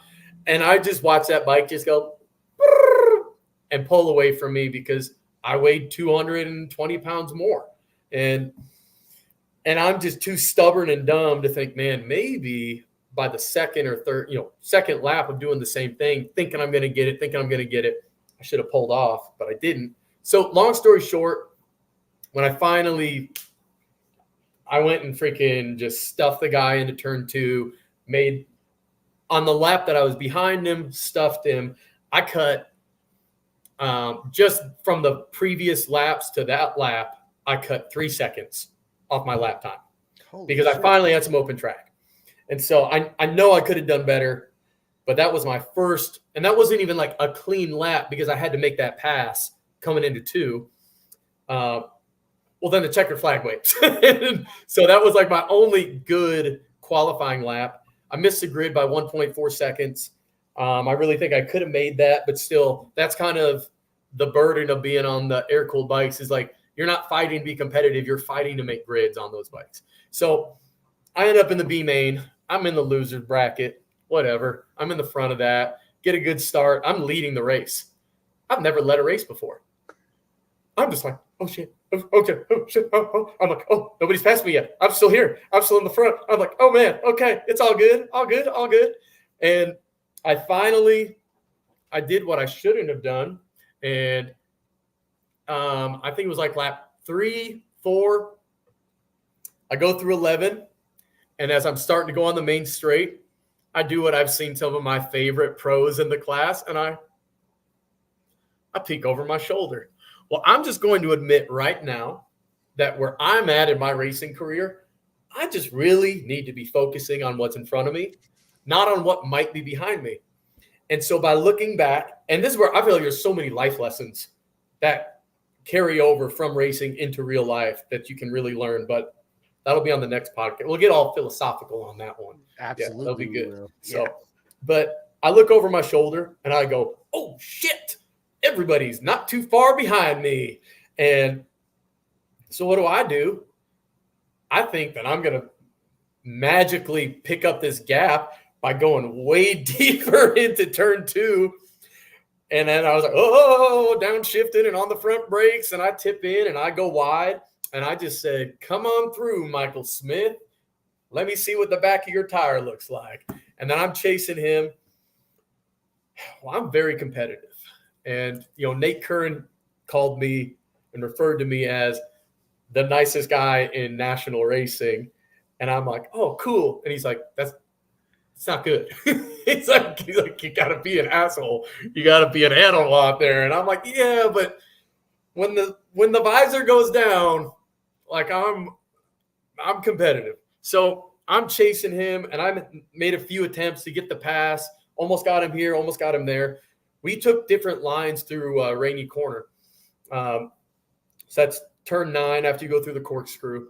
And I was clean through the corkscrew, and I had been just kind of setting the front end and just doing a little bit of braking under the bridge, which in hindsight I never needed to be doing. But the line that I was on was, I think, more typical race line.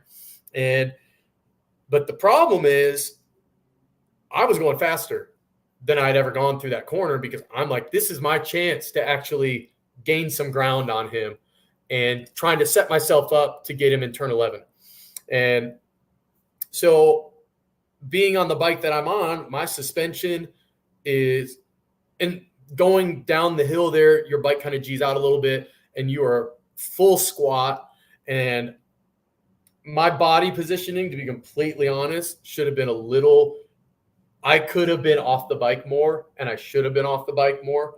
The long story short, as I went through Rainy, I went and dragged primary. It's like the side of, because on an air-cooled Harley, if you look at the factory baggers from Harley, they have these beautiful aftermarket primary covers that have really sucked in that clutch bubble. I don't know what else it's like the bump from the clutch. You have that whole clutch pack, and it just goes way out on the factory bikes, on like an OEM bike. And so I was leaned over far enough and not standing the bike up that as I was going through that corner, I'm not positive if it was a foot peg or if it was the primary, but either way, I could have fixed this problem with better body mechanics. But I was just hauling ass, and then I felt that rear start to go, and I was just like, no. And next thing I know, I'm down, I'm low-sided, I'm sliding, and it's like a water slide. I mean, Rainy Corner, it's all downhill. It's not like you're not losing speed. Like, you're just, pew! And there are a lot of things I probably could have done differently in that crash, but I just kind of was like, accepted my fate, and I'm like, death is approaching. I just crossed up, and the best comment that anybody had on that post of that video of me crashing was some dude that's like, homie straight up jumped in the coffin and crossed up. He knew it was coming. Yeah. He's like, freaking Amazon ordered a freaking headstone and a casket ready to go. As soon as I hit that gravel, I kind of was already starting to kind of turn a little bit, spun on my head. I mean, just like perfect pirouette, just like I looked like a little break dancer. And I looked at my bike, and every racer, if you've raced, you've been there, just that moment of like, all I had, I mean, I was in second place, and the gap from third to fourth, I think it was a pretty decent gap. I mean, I just needed to finish the race at the pace that I had been running, and I'm just too competitive. I had to go for it. And, but the reason I brought this up, so Mission has these chips and their race cars and their motorcycles. What I tried to pitch to their marketing guys, I'm like, man, you need me up on my head with my legs all kicked out. You can dip my head right in the salsa. Like, who wouldn't want to bite my head off? I can think of a few people in the industry right now without saying any names. Would love to. But I don't know. Mission, if you're listening, it's a good plug. Good opportunity. It is a good plug. And we need some chips, Mission. What are you doing here in Roanoke? Dude, I can't get Mission chips here. Oh, we don't have them. I know it's their salsa. I mean, and this is just like not, I talk a lot of shit and joke a lot, but their salsa is actually really, really good. Like, that stuff is all over at the Moto America races. Man, you can get good chips and good salsa just like sitting around there. I've watched people run off with like bags of the salsa. This guy. bags of chips are like, yeah, come on. So when we left Jersey, they were loading up the big ass trailer they had. Yeah, yeah. And they had boxes. And I was like, They hey, don't man, want to take that stuff home. dude, I said, can I have one of those? Yeah. Dude, they gave me a whole fucking box full of chips, dude. I had Yeah. chips for weeks, months, pretty much. I was giving them away at work. I'm like, here you go. Take some of these. They're like, oh, Yeah, dude, yeah. badass. Dude, it's awesome. Dude, Trey's actually he says, are you guys going to be at Daytona in October? Daytona in October. Which is that through like ASRA or is that BRL? I don't know. Can he respond to that? No. If he's watching? Yeah, Trey, if you're still watching, what's going on in Daytona in October? I can't make it. I wish I could. So I will say this. I've talked to some of the OG Harley guys from Chuckwalla. And some of us have moved and some of us haven't raced in a while. I think we're all race of best of the Midwest MX Championship Series. Fat thumb bed. I'm so confused right now. Cole, I don't race MX. Okay. Championship. CCS. Okay. Yes. Cole, are you going? Are you going to race a bagger out there? Yeah, Cole. Are you? Yeah, Cole. Put me on the spot. What do you got? You gonna be there, Cole? Yeah. When are you going to be on that bagger again? I can't wait to have him on tomorrow. He's gonna be talking trash too, right? He better be. yeah, he will. Cole's too nice to talk trash back to me. What are you talking about? Cole's a legend, dude. That's awesome, man. Cole's Look, I have a question for you, man, and I asked this to all races, right? Do you, when you're going to prepare for battle, right? Yeah. That's the best way I can say it. Is there certain program you stick to as far as I got to put my left boot on before my right boot, my all that, right? So run us through your typical, it's an hour before race time, tire warmers are on, music's jumping. What's your routine? And so I'm very high strung. I don't know if you caught that. Okay. This is no bagger, just a try. That's cool. So before I answer your question, I'll go back to Cole. I'll look at the schedule. I would think that I could probably make that. That would be awesome if I could have a water-cooled bike. Or honestly, for that, I might just throw – I want to have a bagger thrown together for that. I saw that Loudon, that was rowdy. My buddies Craig and Emilio and oh my gosh, I'm freaking brain. It's a A+ performance out of Buffalo. Oh my gosh, it's gonna hurt my. See, this is 40. This is it. This is. I can open this up right now. And after this, look, me, you gonna be like this. Oh my Lanta. Good gosh, I can't believe I'm having. He said, "See, everybody, this is what 40 does to you right here, right now." I can't remember shit. I can't believe this. This is so embarrassing. Scott, good Lord Almighty. Scott is like the man behind, and I can't remember the name of their race team, but it's out of A+ Performance in Buffalo. And they have put some saucy baggers together. And one of them still a twin cam. And like Emilio, because it was Tyler, Craig, Emilio. I think there's some Tyler was out there. Tyler Elliott, I think, showed up for that. And it was some saucy battling with those guys out there. It was pretty cool. So I would love to have a bagger put together for next year. I bet there's going to be some big players out there next year now that purse went out. And there's Tyler O'Hara standing with like a $25,000 payout check. Like, yeah. So I hope that kind of answers some of those questions about October. I'll try and make these other races. But I am ADHD and I do not medicate. I'm very cognitive about my diet and my exercise and my need to sleep at night because I love my coffee and Today I drank too much and too late, and I'm going to be freaking wired tonight. But what racing provides to me as a neurodivergent is one of the only places in my life where I feel normal. And when I am on the track and you're creating a situation where, I mean, let's be honest, like, you could die. Like, you're volunteering yourself to go out there, and you're putting yourself in this.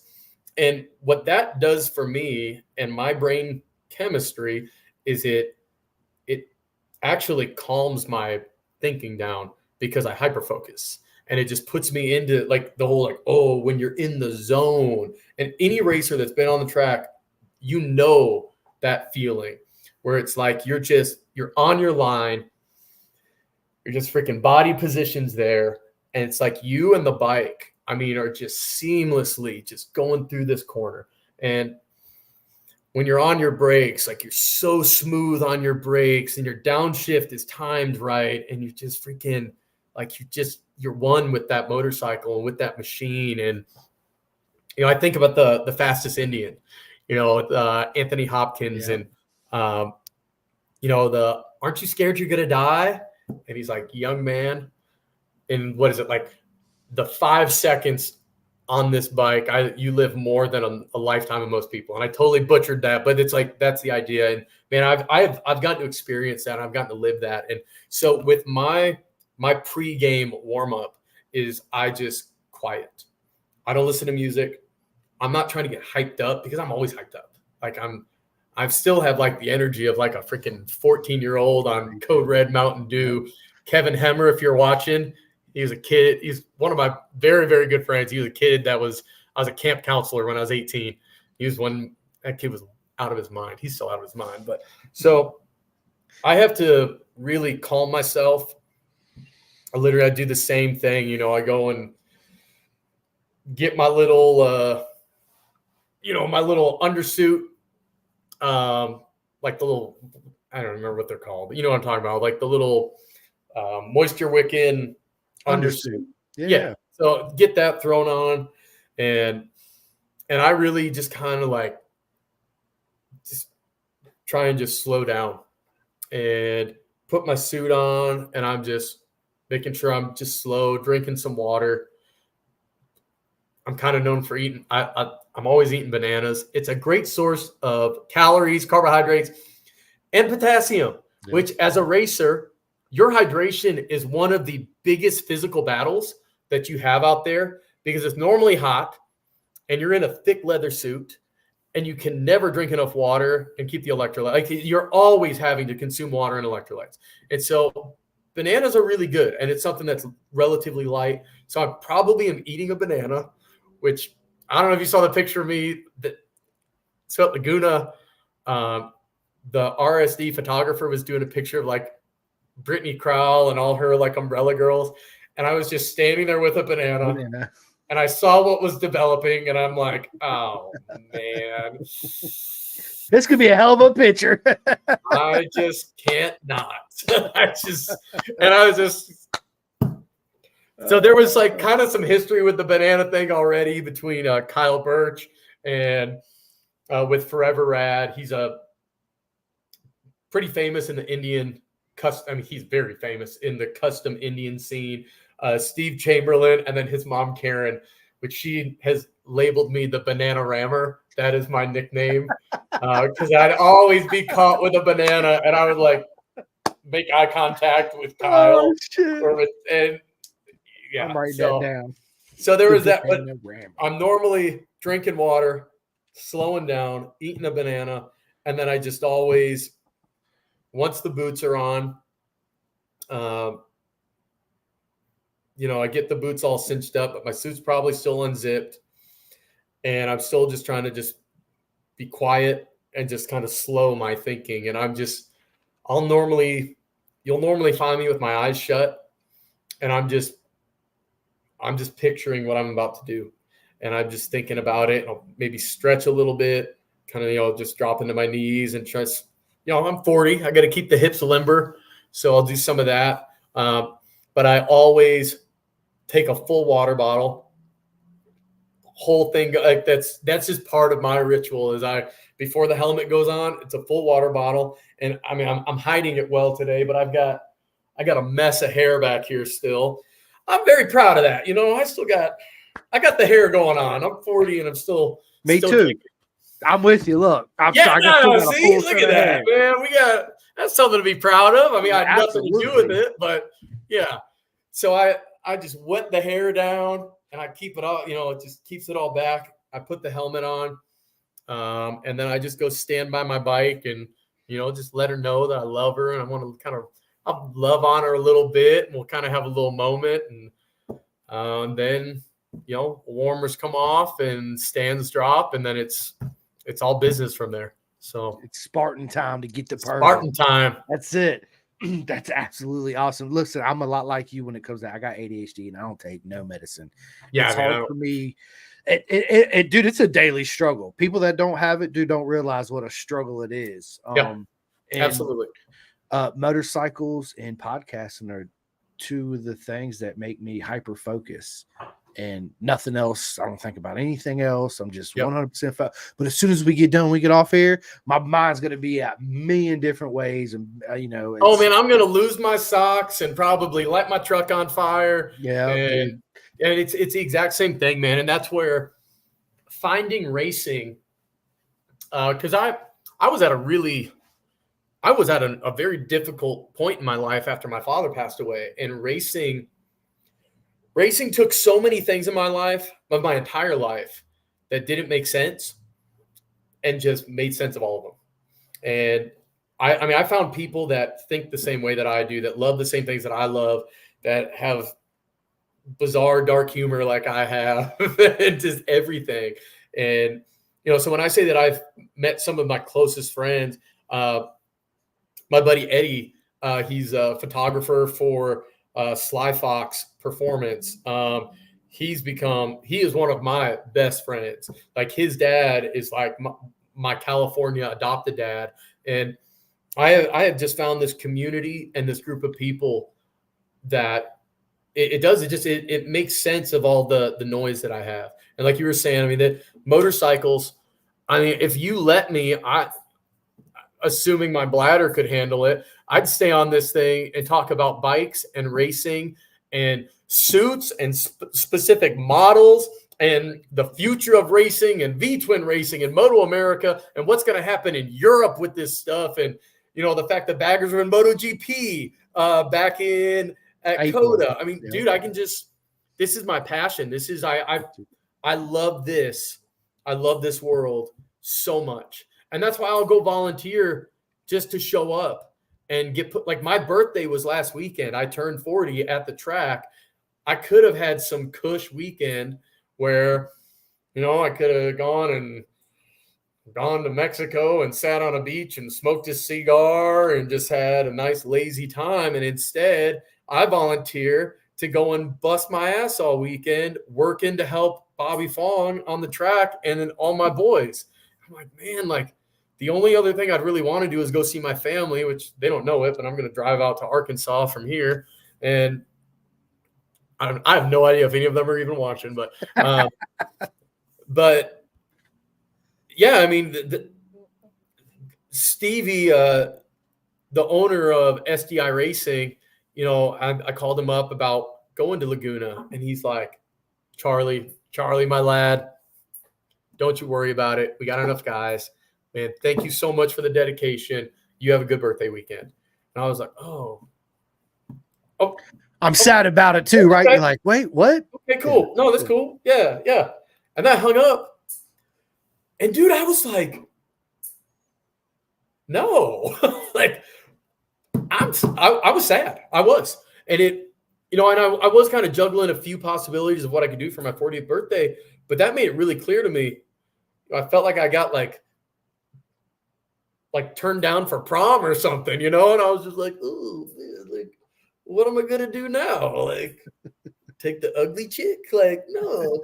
So I called Stevie back up, and I'm like, well, what if I want to spend my birthday with you guys? And he's like, come on. He's like, we got a spot for you. And So this has given me a place of just like-minded people.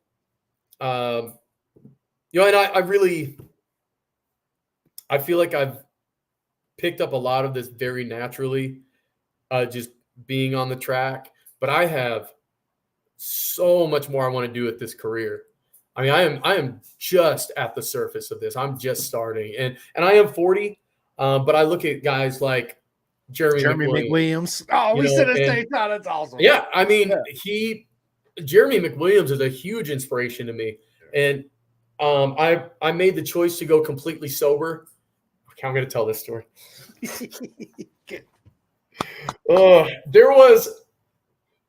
There was a pivotal point in my life back in 2023.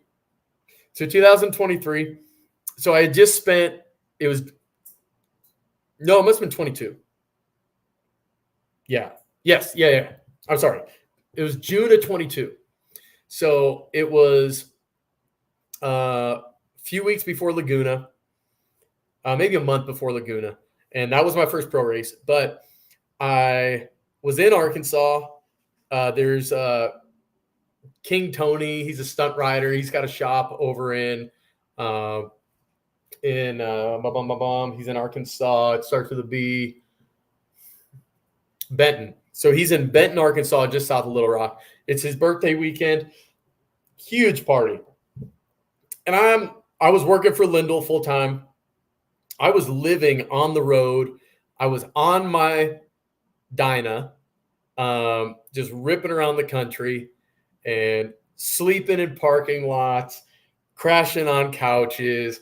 I mean, I went from making, like $7K a month to $1,500 a month. But it was really good for me, just for perspective and humility and making me really understand and focus on what's important.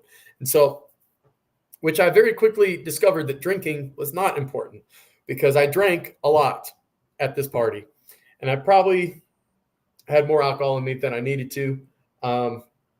And I am not proud of this, but I rode to my family, or to the town that they were in, and I was totally fine. I mean, because I had such a tolerance at this point, which I'm not proud of that. That's not something for the people that are proud of the tolerance that you have. You're killing yourself. Like, it's stupid. That is not something to boast in. That's not something to be proud of. Like, you're poisoning yourself. Yeah. Like, have more ambition to live a life longer than a DUI or an accident or just killing your liver. And so that's all I'm going to say. I'm not judging people that drink, but to excessively drink is stupid. So that's it. That's my little plug on that. But so I did it. I rode, and my family's all asleep. I hit my buddy. He's like, "Hey, pool party, come on over. It's 1 a.m. I go into this pool party, and I keep drinking, and I'm hanging out. And I was going to sleep there. I'm like, whatever. I'm just sleeping on the couch. And there's this piece of metal. It's like a little fire poker on the table. And there was a Bic lighter. And my inebriated state made the sarcastic comment to some girl. I don't know who she is. Her name's Alyssa. And I'm like, man, I wonder if you could brand somebody with this thing. Thinking I'm so funny. And Arkansas. And she says to me, "Bet you won't let me try." And I'm thinking, man, there's no way that Bic lighter can heat up this 1/8-inch steel enough that this thing could brand me. There's no way. Like, bet you I will. So she's back here and she's heating this little thing up. And I pull my little swim trunks down, expose my hiney. And somewhere on my friend Matt's phone, there's a video of me getting this very hot piece of metal pushed onto my buttocks. And I just go, woo! And just like, so I allowed that to happen. And there were 3, it had to be an A for Alyssa, apparently. So she had to do it 3 times. And I'm like, well, I'm dumb. So go ahead, and I signed up for this. It has gone away, which I'm very thankful for. But in all reality, I was about to turn 38 in a couple weeks from there. And I'm just like, what are you doing? And like, I just like, and I was a pretty fun drunk. Like, I'm a pretty fun guy. I'd end up dancing on tables and making friends with everybody. But since January of 23, when I moved back to Midland, Texas, because I'm going to be honest, Midland is not a fun place to live. There's just not a lot going on. It's pretty much, if you want to socialize with people, you're at the golf course drinking or you're at bars drinking. And so I just was thinking about the fact that I got to race professionally in July with my first professional race. And I did some other track days. And I'm like, if I want to do this coming into 40, I've got to outwork guys. I got to outwork these younger guys that have been doing this for 10 years. I got to outwork people that have been out there racing and having seat time that I don't have, and me creating a hobby of going to bars was not conducive to anything that I wanted to accomplish in any of my goals. And so I just made the decision. I was just like, done. And it wasn't like I'm never going to drink again. It was just, I was done drinking. And I don't feel like I've missed out on anything. I was not an alcoholic. Like, I could stop drinking. I went on drinking fast at different times, but I just would drink excessively. And my life is so much better. I'm so much healthier than I had been. And yeah, so that's my story with the sobriety. But yeah, and I've got wild stories from the road. Like when I was on the road, when I worked for Lindell, and I'd go from like race to race, and I'd like pay people to haul my bike. I mean, sometimes I wouldn't see my bike. I would hop off when I got done racing, and I would load it up into somebody else's rig, and I'd hand them $250, and I wouldn't see my bike until I rolled into the next race day. And I'd dust her off and, tell her I missed her, and we go back to work. I don't recommend that. I think seat time is very important, and everybody should be focusing on that. But sometimes you just got to do what you got to do, and you just got to pursue the dream and pursue the goals. And that's what I've done. So. Yeah, listen, it is. I'm not gonna say a lot of friends, but I have friends that drink excessively. And when I mean drink excessively, they would outdrink me and you and still drive straight, right? Yeah. It's listen, I like to drink, right? Everybody likes to sit back and have whatever you like, a rum and coke, a vodka spread, whatever it is. We're not saying don't, it's okay, but everything in moderation is not going to hurt you. But you can't take it to that level, because I see what it does to people. It's not good at all, and having that mindset and awareness and mentality strength to change it all is absolutely amazing. I'm proud of you, man. It's something that most people really can't stop doing. Truth be told, they think they're stuck in this little bubble, and you're not. Nobody's ever stuck. Again, it's a mental game, right? You just got to. It's all mental. It's all mental, 110%. Kamisha says that's technical stuff there too, and I don't want to like downplay that. But at the end of the day, I never had to do AA, but I have friends that have, and I mean, I say all mental. I think there is a spiritual and a mental aspect to it. It is, and but you got to want it. You got to want it. And that's got to want it. And for the individual, man, I need to grab my charger. Give me 1 second. Yep. Go ahead. Listen, guys, I'm gonna run to the restroom real quick, but I'm gonna play this little intermission just real quick while I go use the restroom, and I gotta grab me some more of this delicious liquid death. So listen, Charlie, I just told everybody I gotta go to the restroom real quick. I'm gonna do that little intro that I played for you, but before we started, and I'll be back in 1 second. Okay. Cool. Right. Calling all two-wheel enthusiasts, get ready to rev up your earbuds with Pin the Gas Podcast, the ultimate motorcycle racing podcast, hosted by Chris Simcoe, one of our very own excellent leaders here in Roanoke, Virginia. With expert analysis, behind-the-scenes stories, and exclusive writer interviews, Pin the Gas Podcast delivers the adrenaline rush of the racetrack straight to your ears. Whether you're a diehard fan or a curious newcomer, you'll gain insights that will transform how you watch and understand motorcycle racing. On your favorite podcast app, join Simcoe as he takes you on a high-speed journey through the world of motorcycle racing. Pin the Gas Podcast.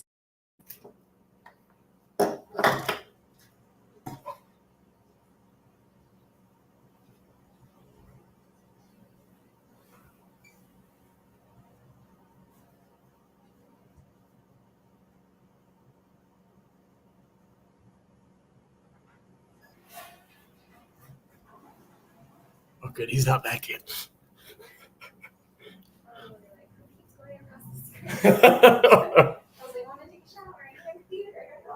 Oh, you're fine.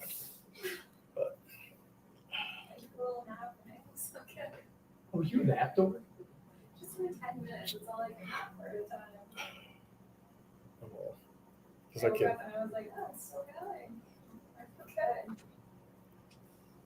Yeah, he didn't even know what he was getting into. He's like, hour and a half. And I'm like, All right. And we're back. We're back. Right back at it. Dude, look, we're 2 hours and 10 minutes. I was just saying that. Like, it's crazy how time goes by so fast, but dude, there's so much still more to talk about. That's why I said, dude, we're definitely going to do. So when we do in this, Charlie, just stay on with me because I got to get your question. Oh, yeah. And we'll go ahead and schedule another one. But cool. Listen, within saying that, dude, I know we still got so much more, but there's some things that I have got to go do. So I want to get into the question part of the whole podcast, right? Where you get to learn Charlie on a more Charlie level. I'll say that, right? So the first question I have for you is actually from my previous guest. Okay, it's something new, everybody, that I'm gonna start doing. So every guest I've come on the podcast, they're gonna leave the next guest a question, right? So this is from my buddy, and he says, "What is something that you believe that can help the sport grow?" Oh man,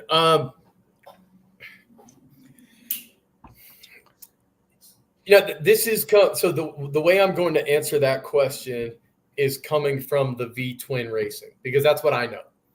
And Super Hooligan and King of the Baggers, I mean, has obviously been a really beneficial thing to Moto America. There's still tons of fans that come in to watch Superbike, to watch Super Sport, Junior Cup. I mean, there's a huge fan base for all that stuff.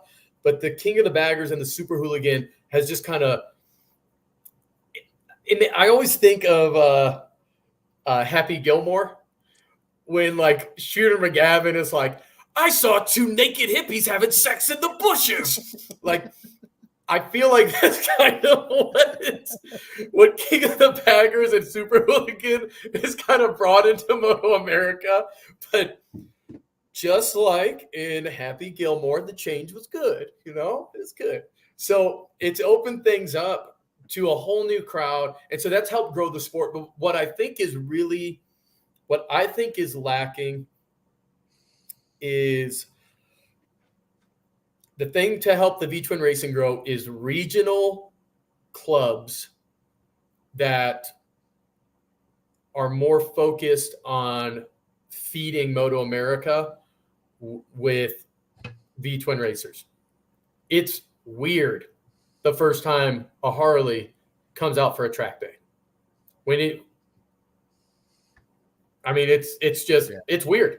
Like, and I was fortunate because when my first time was with Ride Smart, Tyler, good buddy of mine, said, get more Harleys out on track. And he's right. And I think that BRL was making, I think, a very good attempt at being a feeder to go into Super Hooligan.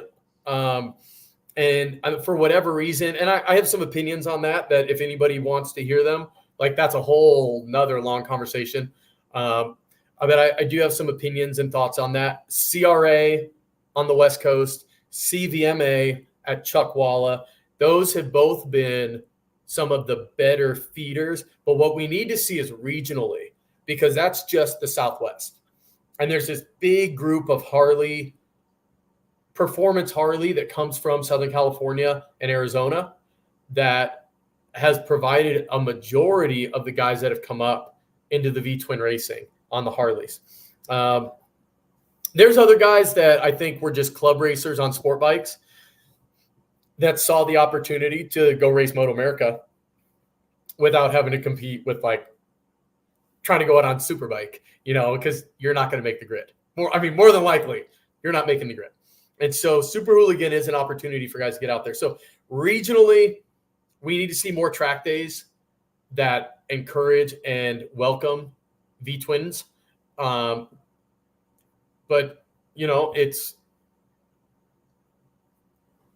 I think it's going to take regional involvement from track day organizations and racing. Just like this Loudon Classic thing that's going to be up in, up in like New Hampshire?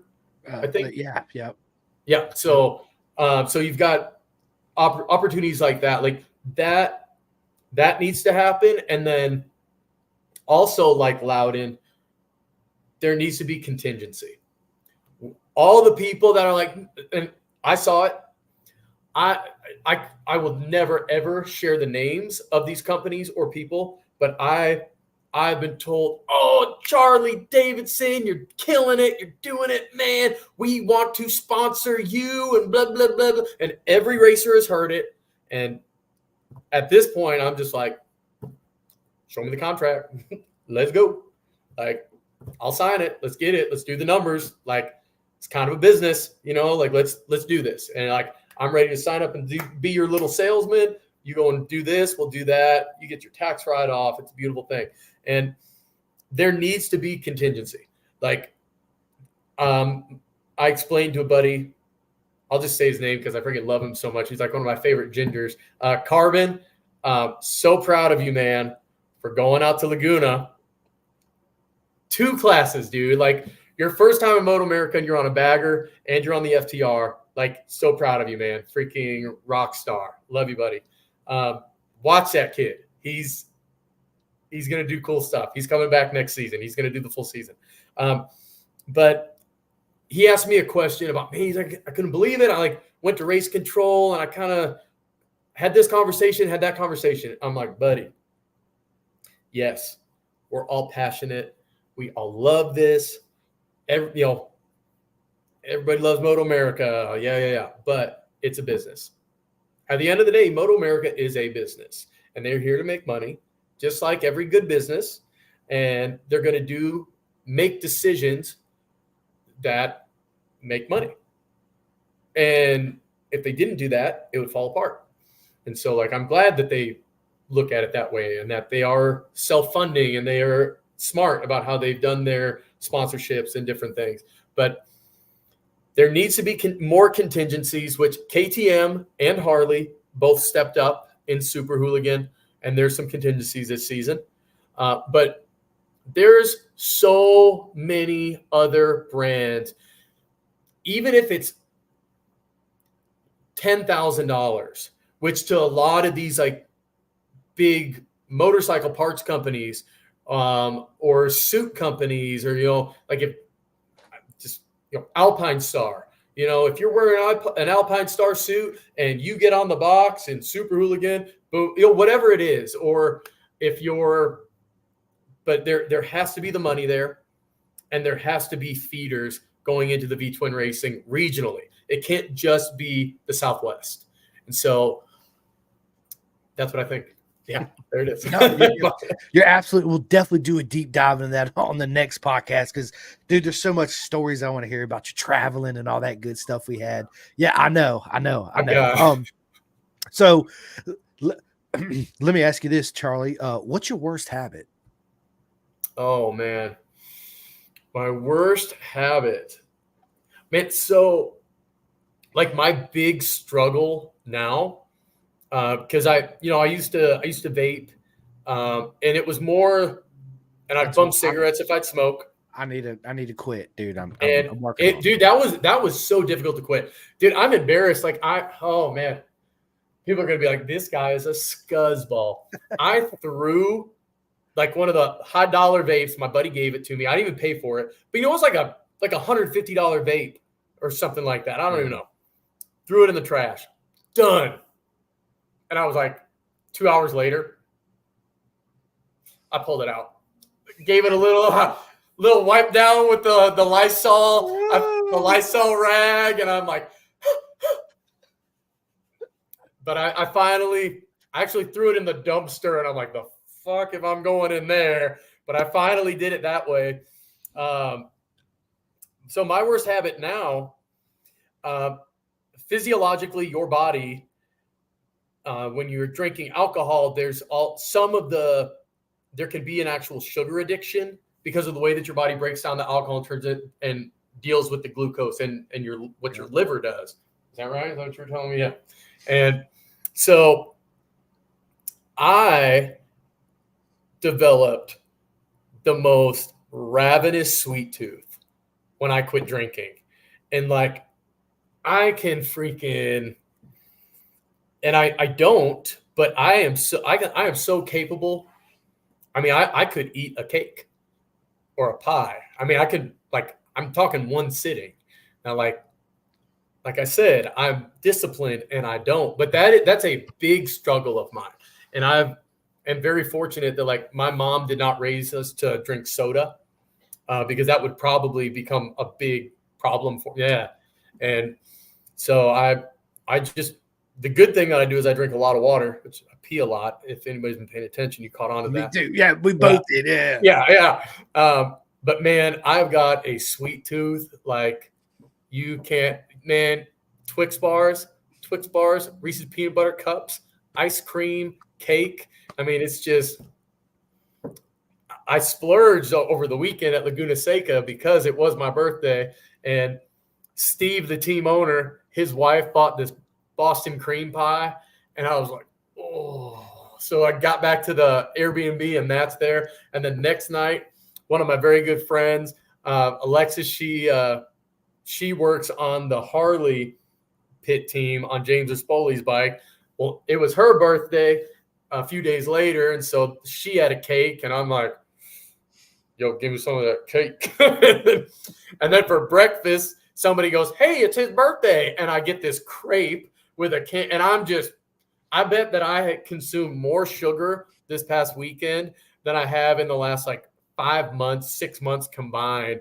So there it is. That's what gets me, man. I got a little fat girl inside of me and she is angry because I am not giving her what she wants. I'm not feeding her. Yeah. She's mad. But I'm a lot like you, man. I didn't grow up drinking sodas and all that because my ADHD, my parents didn't want to put me on Ritalin. They're like, man, fuck that, right? So they watched the certain red dyes and blue dyes and yellow dyes. Yeah, good for them, man. That's what. But now, dude, like, of course, everybody, soda's good. I ain't gonna lie, you take a sip, but me, just like you, dude, if I take a sip of soda, I immediately almost have to go to the bathroom. It's such a diuretic for me. Sweet tea too, right? It's like coffee, that's why if I have a mixed drink, coffee too. Yeah, I drink too. I love coffee. How do you drink your coffee? Do you drink it like? Do you put all the sweet stuff in there? Do you drink black? Like what? Honestly, it depends on the mood. No bullshit. Sometimes I like it sweet. You have to explain. I'm the same way. I get it. Yeah. Sometimes I like it sweet. Sometimes I want it just straight, as black as it can be, straight out the pot, right? Sometimes I want it cold. It just all depends on the mood. When I wake up in the morning, I'm like, I want cold, I want it black, I want it sweet. And my wife, on the other hand, she's creamer and sugar and all that. I'm just like, there's like half a cow in the glass. Like facts, right? She's like, I'm gonna add a little creamer to it. And she still keeps going. I'm like, well, you want some coffee with that? Yeah. I love cold brew. Yeah, it's just good too. Bitter and just like the black. Do you buy yours at like Kroger or Food Line or anything like that? And so I've got my local coffee shop in Midland, Texas. It's called Far West Coffee.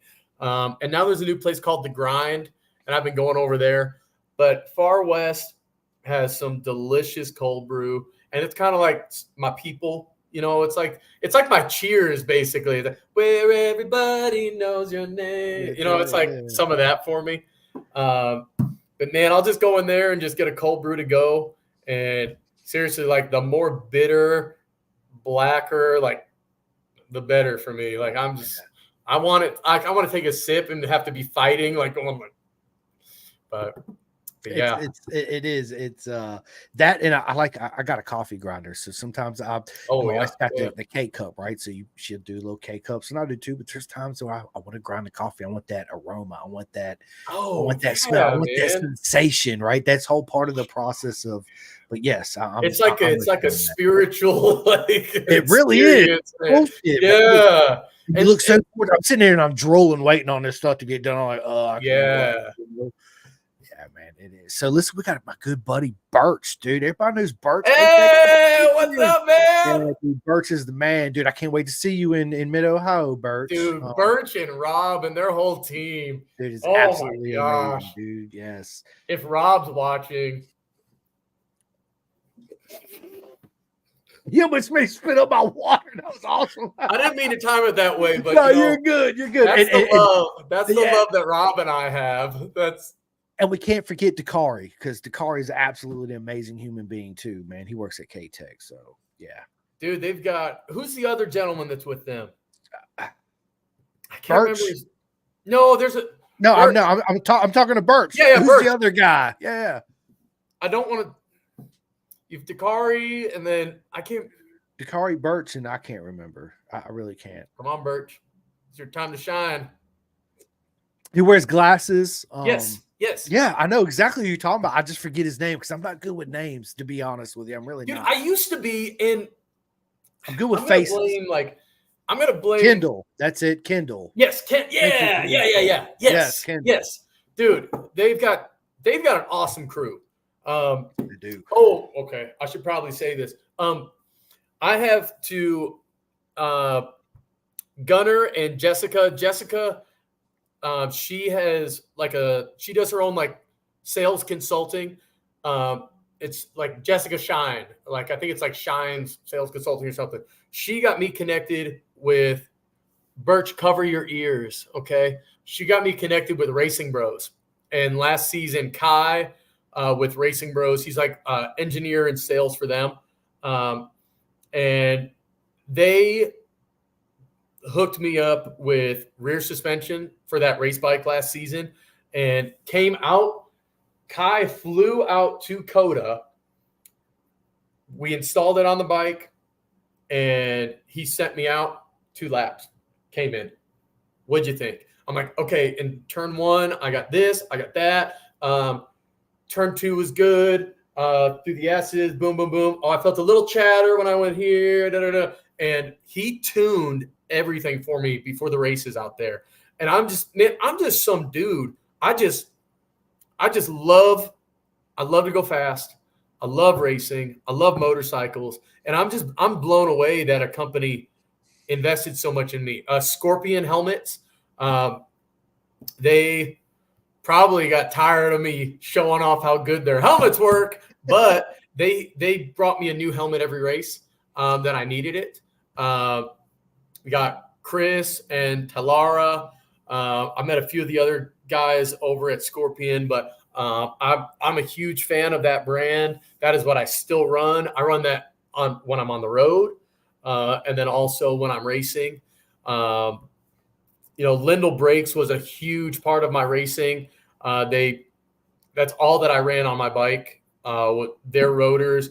I got all my Brembo stuff through Lindell. My buddy Chico was there to help me out. I mentioned TTI with my foot pegs and brackets to be able to run the radial calipers on the front. And man, I'll tell you what, when you're on a Harley and you go from stock brakes with stock rotors to oversized 13-inch with the radials. Now, I know having a bracket to a radial, there is still flex as if it's axial mounted. Because, technically it is axial mounted.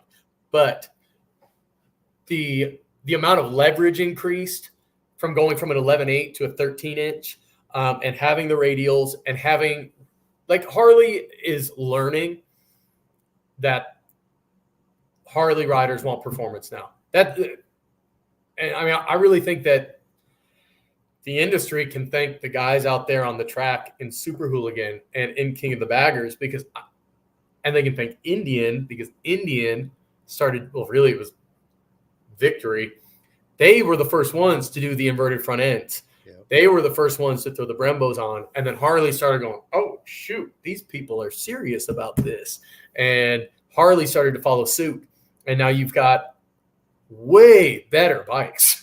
And it's just going to keep getting better. I've gotten to hear a little snippets here and there from different people in the scene and in the know. And there's really cool stuff coming out of Harley. And all of it is moving in the direction of better performance. And so that was a big, long rabbit trail from me trying to say thank you for some of the Revolution Performance, Melissa and Rodney, Bubba. But Rodney just went over to Vance and Hines. So Rodney is such a good – I mean, the two of them are one of like the super couples of the racing industry and the performance Harley and motorcycle scene. So I love those people. They're family to me. But yeah, so that was a little rabbit trail. But I had to say thank you while I'm sitting here to some of the people that were there. Bison, you know, I'm really embarrassed that I haven't been on the track yet. I'm really just gearing up for 2025. I thought that it was kind of last minute that I found out that the Air Cool Challenge was not happening. And then I started scrambling, trying to find a bike that was water cooled. And I just made the decision that I don't want to scramble. I want to be professional because this is professional racing. And so I needed to get some things in order and really get my program together. And getting to see more intimately some of these programs, I now know what I'm really trying to achieve. And so I've gotten to learn a lot, and I've gleaned a lot of knowledge from RSD, SDI racing. You got to shut me down, man. I'm just going to keep talking. Good, bro. I would too. Dude, yeah. Dude, listen. I would too. I keep talking. I just talk. Like the longest podcast I had was like 3 hours and like 4 minutes with Annie CBR.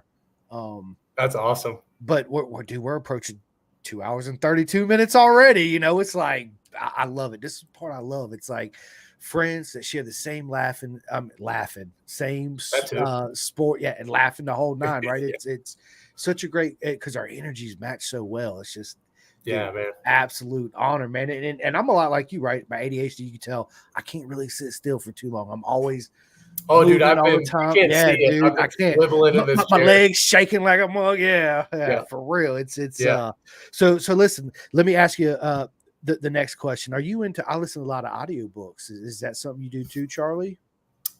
So or read? No. I'm more podcasts. Okay.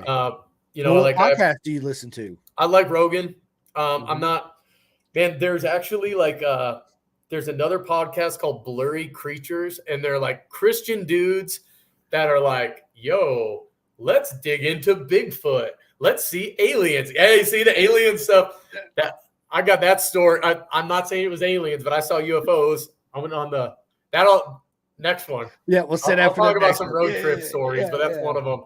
I went on the El Diablo run, and I saw shit in the sky.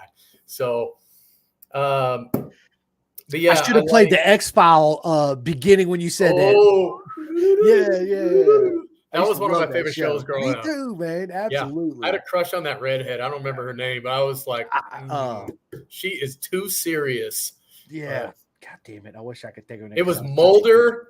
Yeah. And I want to say Scully. Scully. Yeah. So, good stuff.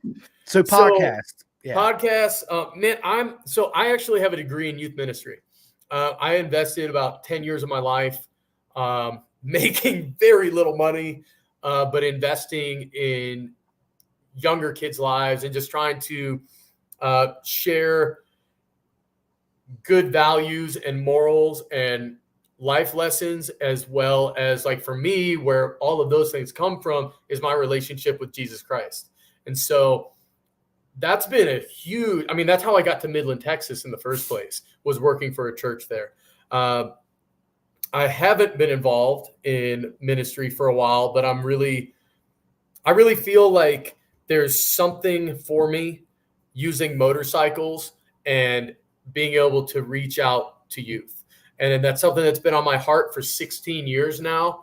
And if anybody told me that 16 years later, it was still only going to be on my heart and not to fruition, I think back then I would have gotten really discouraged. But I just can see how everything that's happened along this journey and these 16 years has been preparing me to be better, to be able to actually impact lives. And so I'm very adamant about being available and being present.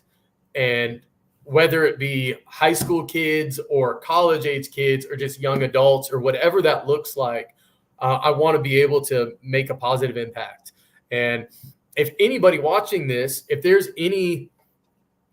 are charities or opportunities to volunteer to do anything like that, please hit me up or have Chris hit me up, because that is something that I'm very open to. And I want to get more involved. And, even like the Saddleman race team with Corey and Patricia, they put on that like Twins on Track, which is like not a charity, but it was an opportunity just to focus on getting more V-twin bikes on the track. And like, if there's a way to take young, supermoto opportunities where maybe like kids are able to get out on some like 65 and 85s on some little supermoto setups, and just, I know that two wheels have saved my life. And I think a lot of us that are here at this level would have ended up in some really bad situations in their lives if they hadn't found this. And I mean, I know that this family, this obsession, this passion that I have, and all this energy that everybody's been getting to just kind of, hey, all this that I have, if it wasn't funneled in the right direction, would have been probably pretty catastrophic. And so if there's opportunities to do track days with kids and I just come out and just, man, I'll just, whatever it is. I mean, I'm open. So if anybody hears this or knows of any opportunities, please hit me up. But yeah, dude, I need to hook you up with my man Michael Correa and SFL Mini GP out of South Florida. Okay. That's what, yeah. I'll get you two linked up, because that would be awesome, man. That's where, dude, a lot of the young kids are coming from now in Moto America, like Avery the Lap Slayer, Drea, his sister, Isaac. Yeah, Woodward, dude. Right, Andrew Way. That's where they're all coming from, and that's what they do. So it's that's absolutely. So cool. Yeah, I love that stuff, man. And I just, and I keep saying, I have so much to learn. And like I said, I've accomplished, I mean, just a tiny little scratch of what I'm going to accomplish.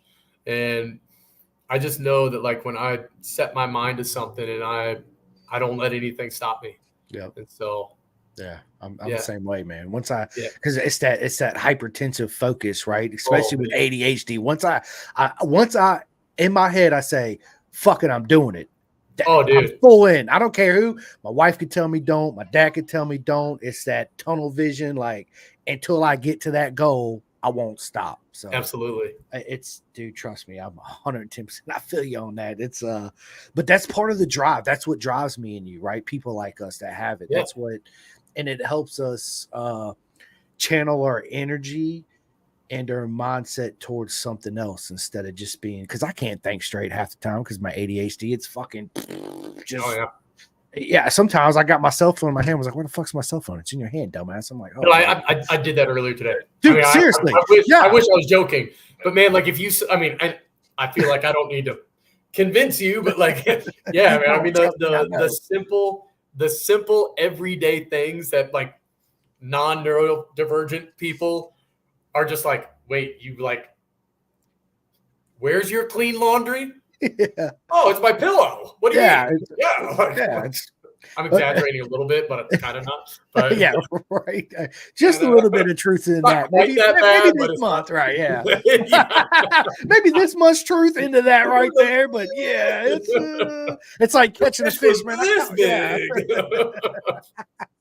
Oh man, I love it. I love it. So let me ask you this, bro. Favorite comedian? Who's your favorite comedian? Oh man. Man, I love John Mulaney. He's I think he's from he's a like Jewish guy from Brooklyn.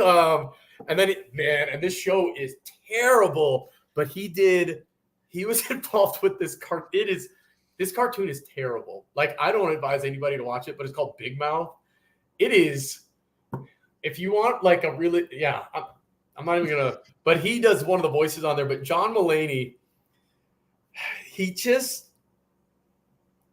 my other one is Mitch Hedberg, who passed away. And funny as shit, dude. His delivery, the way that Mitch could just, oh my gosh, man.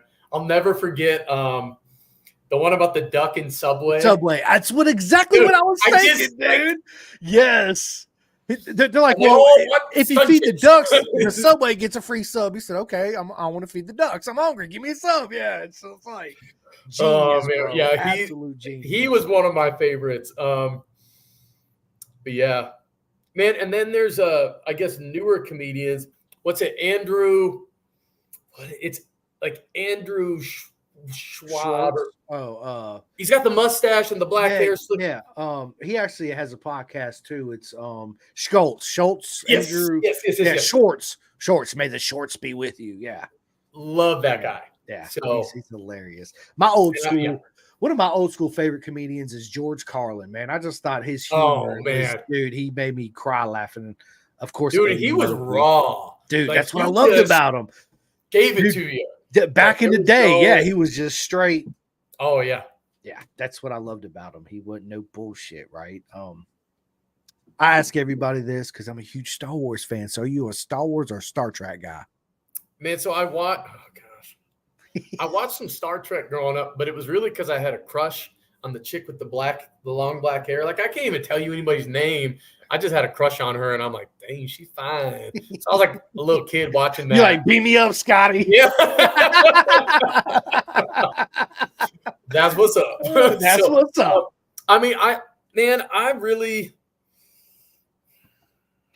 it's time in, 2 hours. Time to come clean. 37 seconds. Here it is. Yep. I'm a nerd. Okay. I'm not a Star Wars nerd. I'm like a science nerd. I love nature. I was too busy reading about critters and like, I joke, but I don't joke. Like, if somebody was like, hey, Charles, you're a little on the spectrum, like the way that I like, so like, I mean, I can spew off animal facts. Like I love them. I love animals. I love nature. I love to be in nature, camping, hiking, swimming. I mean, I stuck around over at Monterey on Monday. I'm like, my birthday weekend. I was able to hang out with my buddy Damon. Then another gal that we're friends with. She was one of the Umbrella Girls, and we're just all hanging out. Went to the aquarium, and I'm all like, "Did you know that this animal has?" And they're looking at you like, "What?" Jumped in the ocean, and after this delicious crepe right there on Cannery Row. I don't know what the name of this place was. And I'll send you a pic after the fact. I'm going to send you a picture of this thing. It was like the Princess Leia or something. It was like Nutella and strawberries and freaking bananas and just ice cream, whipped cream, chocolate syrup. I mean, my little fat girl was satisfied. But then I jumped in the ocean and I'm just like, I gotta be there and I gotta experience it. But so if I was watching TV as a kid, it was probably The Simpsons. My mom was probably upset with me for doing it. My dad was probably getting home from work, sitting down watching it with me. So that was some of the dynamic of that. It's crazy how The Simpsons predicted so many shit too, right? It's like, man, they have the crystal ball, dude. It's like, how do they know all this shit? So did they know that stuff, or is there a bigger plan where they're like, yo, we're going to mess with all these people that watch The Simpsons, and we're just going to pick out little snippets and actually make it. Now, Trump getting president and the dude with the horns on January 6th, like like old Buffalo Bill or whatever his name was. I mean, dude, some of that stuff it's pretty wild. It is. But Absolutely it is, dude. That's so are you a pineapple on pizza guy? I just love pineapple. Me too. Man. Absolutely. Dude, grilled pineapple and like it's amazing. I love pizza's probably my favorite food. Yeah, which now that you brought that up, I mean, I could probably spend another 2 hours and 44 minutes talking about pizza. Yeah, that I've eaten all over the country because I was on a mission to find the best pizza that year that I was on the road. And I got a little fluffy. I'm not going to lie, because I was just like, I'm on a mission right now. So this is bigger than me. This is about finding the best pizza. And so now I got to ask, who had the best pizza? Oh, man. The best pizza I've ever had, I'll just go on and say my personal opinion was my dad's parents. They're not with us no more, but I used to love to go to Jersey for the food, right? And their pizza. Man, they have some of the best. There's this one place in Bayonne. It's called Broadway Bagel. I'd go there every morning, get a everything bagel with cream cheese, eggs, sausage, bro, and their homemade squeeze like orange juice. Oh, I was in that, or grapefruit juice because I love grapefruit. I love grapefruit. Love it, man. But there's this one restaurant called the Mona Lisa. Man, they had absolutely like literally a thin, but you pick it up, it was just straight like this. There was no flap, no fold, no nothing. It was absolutely amazing. So Indian Larry Block Party. Last year I was accepted into the inner fold, and John the Painter, which I don't know what you know about like the Harley scene and these guys that have been doing custom builds, but he hates when I talk about him because I'm always bragging about him. But John the Painter, even John has accepted me in. That took a lot of convincing because he was okay, I got to tell this story. John is a shit talker. And if he finds out that you're weak, he will eat you. He will eat you alive. He's a New Yorker, like legit, like born and raised out there. Like this guy is just like, he's a hard ass, but he's cool as shit. And he's one of the most talented guys in the custom motorcycle industry. Guy can weld, paint, build motors, throw the bike together, ride it. I mean, he does the fabrication. I mean, the guy can okay. So I am at Mama Tried, which is up in Milwaukee. This is right after I had been let go from my oil and gas job, which that was a whole weird situation in my life. I really hadn't been fired from a job, but I was slightly mismanaged as a salesman. And in 6 months, they had me in 3 different regions of the country. And they just ping-ponged me around. And they're like, why aren't you making sales? I'm like, because I'm only spending 3 weeks in a region. And then you move me. And then you move me again. And then you move me here. And I did make some sales, but not enough. So I got let go. And I was like, whoa. And that's how I got into the motorcycle industry. So it all worked out. But I'm at Mama Tried. And Indian Larry is set up at Mama Tried. And they got bikes out there. Now, this is still when I was drinking. And I'm real friendly. And I paid for that VIP pass, and it's unlimited beverages, and I'm just kicking them back. And I walk up to the Indian Larry booth, and I just look at John, and I look at Bobby, and Gabby's there. And I'm like, you know what, guys? Your builds are just at another level, and they're the best bikes ever, and blah, blah, blah, blah, blah, blah, blah. And John looks at me, and he's just like, what the fuck do you want? And I looked at Bobby and I looked at John and I'm like, John, I just want you to be my friend. And I went off laughing and I was just shit talking right back to him. And John and he tolerates me, so I don't know. But so with all that being said, you go to Brooklyn and I don't know the name. It's really close to the shop down there on 15th Street, but they ordered pizza from there. And oh my gosh, and I never remember. See, this is like the whole I don't remember anything. What's that weird little thin, like almost deli meat that you put on a pizza that like starts with a P? Prosciutto. Prosciutto. Okay, so it's prosciutto, and there's like that weird little lettuce stuff that starts with an A. Arugula.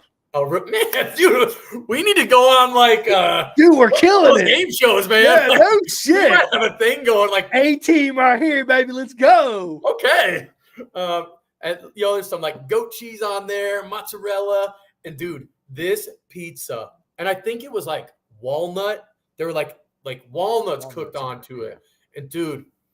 Whatever, if any of my Brooklyn people know the name of that pizza joint, just throw that comment in there. So the world needs to know that is the best pizza I've ever had. So I love it, man. And it's spicy. We got to touch base on the spicy foods because I'm a big advocate on spicy. The hot ones, I like the hot ones. The TV, not TV show, the YouTube channel, and the last dab, the bottle, which is where they put the extra on it at the end and eat it. That's one of my favorite hot sauces. It is hot. Yeah, but it's so fucking good. There's a thing to saying where I don't like it when it's so hot I can't taste nothing. But this is like it's actually an extreme hot, but it's not so hot to where it don't ruin the flavor of the food. Yeah. Right? There's stupid hot. There's stupid hot. Yeah. I mean, there is. Man, I'm trying to think. But one of the best hot sauces that I make at home, and I tell this to everybody, 2 ingredients. That's all it is. Grapeseed oil. You can buy it at any freaking grocery store, right? Yeah. And crushed red pepper. You take you a container, right? A little container, jar, whatever you want to put, plastic, whatever. Crushed red pepper, grapeseed oil, mix it up, let it sit. The longer you let it sit, the hotter it's going to get, but it's only going to get as hot as the crushed red pepper was initially, okay? Okay, yeah. But when you put it on your food, your salad, whatever you want to put it in, it don't change the flavor profile of anything. It just adds heat to it. So I actually, anybody that goes to Laguna Seca, you've got it. There's this breakfast joint. I just went there. Like we were there almost every morning this past weekend. I think it's called the Breakfast Stop, and they've got the mugs with the little race car on them. Which I know a few of my buddies that I've gone I've been at their place, and I'm like, oh, cool mug, and they're like, oh, and now I know where they stole it from. But they have this California.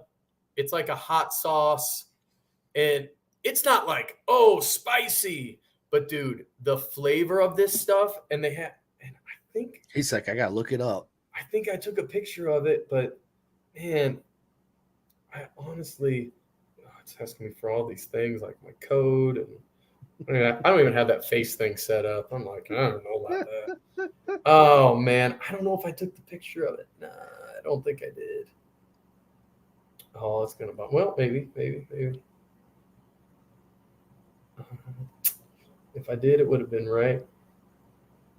I got all these pictures from the aquarium that I'm looking at that are keeping. Speaking of that, Charlie, dude, I'm like you. I love animals and nature. Yeah, the ocean is my favorite. All the fish in the ocean is my favorite, but my favorite is sharks. So I religiously watch Shark Week.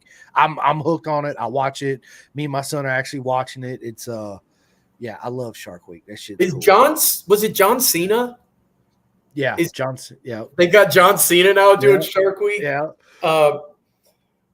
man, I was surprised. I was surprised to see John Cena in Shark Week. But my grandpa, I can still remember this. I was young, and I can remember going to visit my grandma and grandpa there in Ohio, and several years, my grandpa, I walk in and he goes, "There you go, Charles," which I was named after him. He was Charles Leland. I'm Charles Ellsworth. My middle name is Ellsworth. But he would hand me a VHS of Shark Week. And I'm sure somewhere in a box, I could show you some Shark Week from 1994 or something like that. But dude, speaking of sharks, check this out. This is a real megalodon shark tooth. No way. Yeah, dude, no bullshit. Look how big this thing is. Dude, can you imagine? Dude, if you were freaking out on your surfboard and a megalodon comes bumping by you, dude, huge, man. I mean, look, dude, it's as big as my face almost. Oh my gosh. Just to put it in perspective. Yeah. Man, do you think there's some megalodons out there? You think they're just deeper? There's a lot of ocean that we have not touched. I would say yes, because we've only explored 5% of the ocean. Yeah, right? dude, it's There's insane. 95%. We don't have the technology to go down that deep. Not that I know of yet. Yeah. But yeah, I hope they're out could there. be. Me too, man. They're Man, one of my I favorites. hope it turns into that movie and they just start eating everybody. Right. That'd be cool. I won't go in that water. I mean, right? That's in common sense. Stay away from the fucking water. You won't get eaten. And then after Megalodon, we're gonna have Sharknadoes. With the way that the weather's been this year, if Sharknado happened, I wouldn't even blink at it. It would not catch me off guard in the slightest. No, I wouldn't. It's been. I'd be out there with a fishing pole trying to catch one. I'm gonna get him, man. I'm gonna get him, man. You're like, I'm never road racing again. I'm just freaking Sharknado in. That's it. Sharknado. Here we go. Gosh. Oh, that's freaking awesome. But yeah, I got this from I actually traded a motorcycle part for this. A buddy of mine, his grandpa found it in South Carolina. And I was like, dude, that's the biggest shark tooth I've ever. And I was actually gonna buy a shark tooth, but one this size, they're like $1,000. Jeez. Yeah. So I traded him a DRZ regulator rectifier. That's what I gave him for it. So I was like, yeah, no problem, dude. Yeah. I feel like that's a deal. That is a deal for me. Yeah, man, I would definitely I'd take the Megalodon tooth. 110%, man. Yeah, it's awesome. I show everybody. I was like, because people are like, oh, dude, check out this shark tooth. I'm like, that ain't a shark. Well, it is a shark tooth, but that's a baby shark, just like baby shark. Baby. I said, that's what you got. And they're looking at me like, bitch, this is a big maker or whatever. I was like, yeah. Nah, bitch. This is the goddamn shark tooth. They're like, holy shit. I'm like, yeah. So your little baby shark, baby shark. Here we go. Here we go. Yeah. Love it, dude. Listen, we're coming up on 3 hours, man. I've had the absolute best time on this podcast, bro. I just want to say thank you so much for coming on here. It's been an absolute honor. I'm gonna save the rest of the personal questions for all right, man. And I know to hang out because I got hang out for a minute. Yes, yep, because hey, thank you. Man, I can't say thank you enough. This has been an absolute blast and pleasure.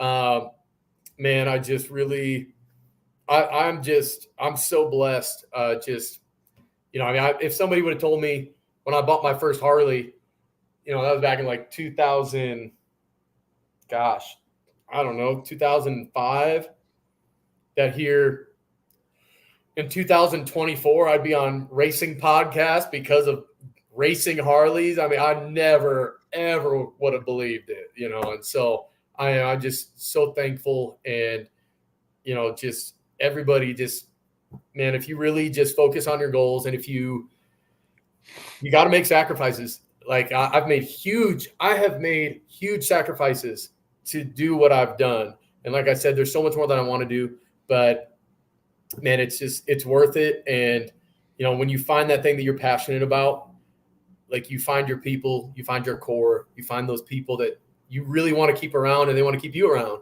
And so I am thank you. So grateful, man. Listen, the honor is all mine. I'm going to give you a chance to give all your shout outs. But so I used to let my guests do it first and then I do it. But I'm like, you know what? Why don't I just do my shout outs real quick and end it on my guests doing their shout outs? Because that's what it's for is you guys, right? So before we get off here, first thing I want to say is thank you for everybody that stuck with us for almost 3 hours on this podcast. Bro, nothing but love to every single one of you men and women out there. I love every single one of you. And if you guys have not yet, please go to my YouTube channel and please like and subscribe to my podcast. It means a lot to me. Everything, and everybody give a shout out. I don't get paid doing this. I don't get reimbursement. Yeah, I get some free stuff, but these products that I'm getting ready to say are my personal friends and what they do for the sport and their passion. I believe them in so much that, I talk about them all the time. So first and foremost, my man Bison, Robert and Tasha Lackey, bisontrack.com. I don't know what you guys are waiting on. You hear me say it all the time. If you're tired of me saying it, go buy you a Bison suit, send me a picture, and I'll still talk about it. So you'll never get me away from talking about it. Next Level Financial, my man Seth Starnes, for all your financial needs. Please go look him up. If you don't know how to get in touch with him, hit me up. I'll put you in direct contact. RD Racing out there in the UK, my man Jake Marsh. He has a Club 45. He's an up-and-coming legend out there in the UK. So please go show him all the love and support. My man Martin Adams at the Clothing Kings. You guys can go to clothingkings.co.uk and get all your Pin to Gas merch out there in the UK. So, dude, and he's got some of the best clothes. And he actually sent me this dude, check out this custom soft shell jacket he sent me. Oh, that's dope, dude. Dude, it's dope as shit, right? And it's sewn in. This is not ironed on. Yeah. It's actually sewn. Yes, I got a couple shirts and a couple hats that he had sent me, but the Clothing Kings, man, they're absolutely amazing. I actually got some of the riders signed up with him too. Because what he does and it's fabulous. Clothingkings.co.uk. You guys go check them out. Flying Eyes Optics. Check this thing out, man. So when I was in Wisconsin, I ate breakfast with my buddy Nathan, and I met this guy named Grant. Grant, he don't own the company, but these sunglasses right here, they're called Flying Eyes Optics. They're actually made and assembled in Austin, Texas. Check this out. Hey, We've all ridden motorcycles, put our helmets on, don't have a clear visor. It's bright as shit outside. I can't see. I wear contacts. I got blue eyes, so I'm sensitive to the sunlight, right? Blue eyes.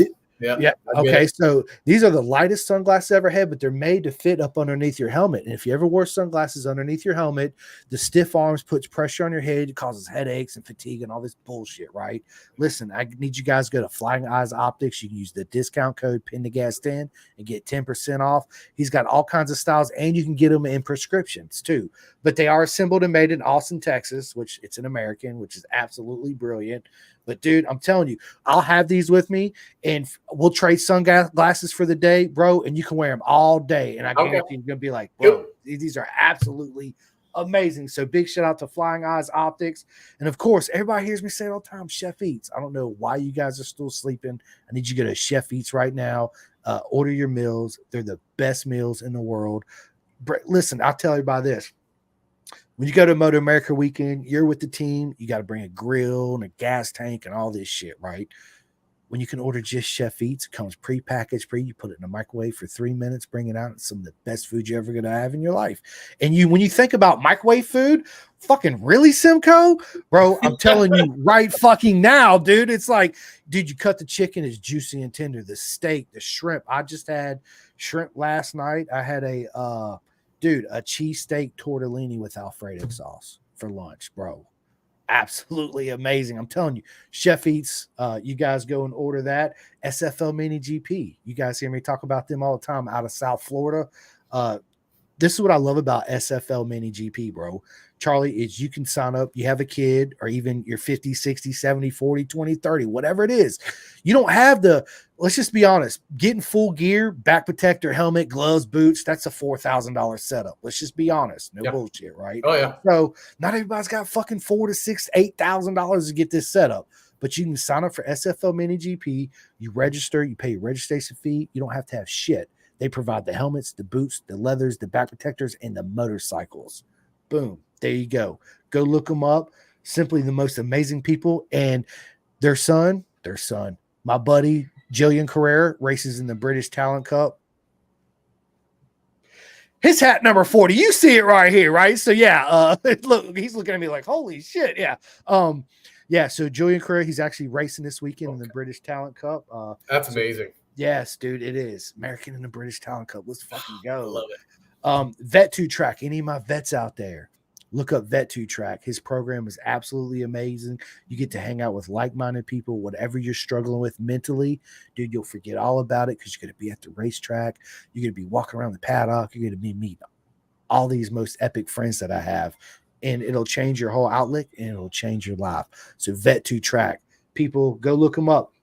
Again, listen, yes, I'm an ambassador for Bison. I'm getting my suit coming. I do have an undersuit from Bison too as well. But my buddy Tate from 64 Degree Racing made me this custom two-piece undersuit. Yeah. Right? So if anybody's in the market for a custom undersuit, listen, give Tate a shout out at 64 Degree Racing because he is absolutely amazing. And last but not least, my friends BSB Barmy Army out there in the UK. They have a rider program. What they do for all the riders coming up is absolutely amazing. Go look them up. Go show them all the love and support. And before I turn the microphone over to my man Charlie, one last thing. Good luck to all my friends racing this weekend in BSB and in World Superbike. I'm sitting here, I'm cheering for every single one of you guys. And that's a question I get all the time, Charlie. Who's my favorite rider and my favorite racers? All my friends that race. I don't care where you're at in the world. You guys are all my favorite. I love every single one of you guys, and I can't wait to hang out with my family at Mid-Ohio. Charlie, it's your turn, baby. The mic is all yours. All right. I think I did a lot of shout outs throughout the show, just to some of the homies that were like mentors or like big influences of mine.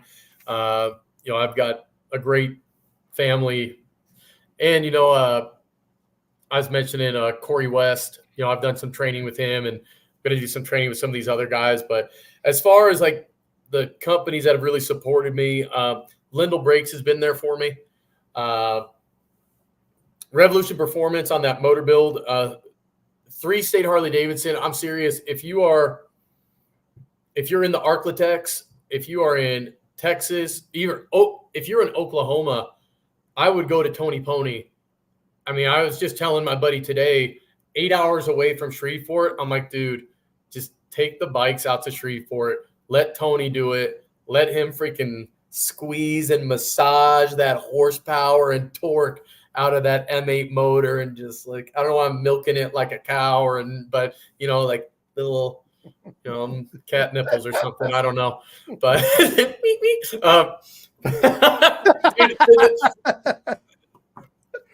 I can't wait till we meet. We're gonna. I know, dude. Yes, absolutely. People are mad. I'm not gonna give this guy a sponsorship. He's talking about cat nipples when he's trying to build another company. Like, get him out of here. So yeah. If you like cat nipples, make sure you tune in for the next round, because we're gonna talk about them a lot. Believe me. Yeah. But yeah, 3-state Harley Davidson. Ronnie, the GM, he's a great guy. Dude has an incredible motorcycle collection. But they were big proponents of me being able to be competitive like I was. I would not have been able to get third place overall had it not been for that sponsorship that they gave me. Scorpion helmets. Like I said, I mean, they've got some incredible options, and compared to some of the other price points of other helmets, I think you're getting the same quality. And the fact that I do forget a lot of things, but the fact that I'm still here proves the quality of their helmets, and I'm still doing this and talking. But Bison, I am a sponsored Bison rep or rider this season, and I really appreciate them. Like, I do apologize for not being on the track more, but I love you guys, and their support at Moto America and at the events, that they are actually out there on the ground and interested in the regular Joe Schmo Charlie, says so much about that company. There are other companies, and I'll leave it at that it is very difficult, even at the pro level, to get support if you're not on their list of sponsored riders. And that's not the case with Rob and Tasha and the Bison team. They're offering, I think I'm allowed to say this, I think this is known, but they're dropping the boots now. So you can go air suit, gloves, boots, and it is all, I mean, you can get your kangaroo leather. It's all high quality stuff. Who else do I have? Oh man. See, this is where I should have had like a list, like an adult, because you do this all the time and you got this going through. And I'm like, TTI, out of Cedar Park, Texas, just north of Austin. They do a lot of the CNC work for Lindell Brakes. I've got a very good relationship with Oscar, one of the owners of the company, and they do provide some really neat options for Harley performance that are not going to cost you an arm and a leg. Now, it's super high quality, and I have seen the detail and the commitment to that quality. And so you're getting what you pay for when you're buying products from them. Revolution Performance did give me a really good hookup on that motor that I had from last season. I'm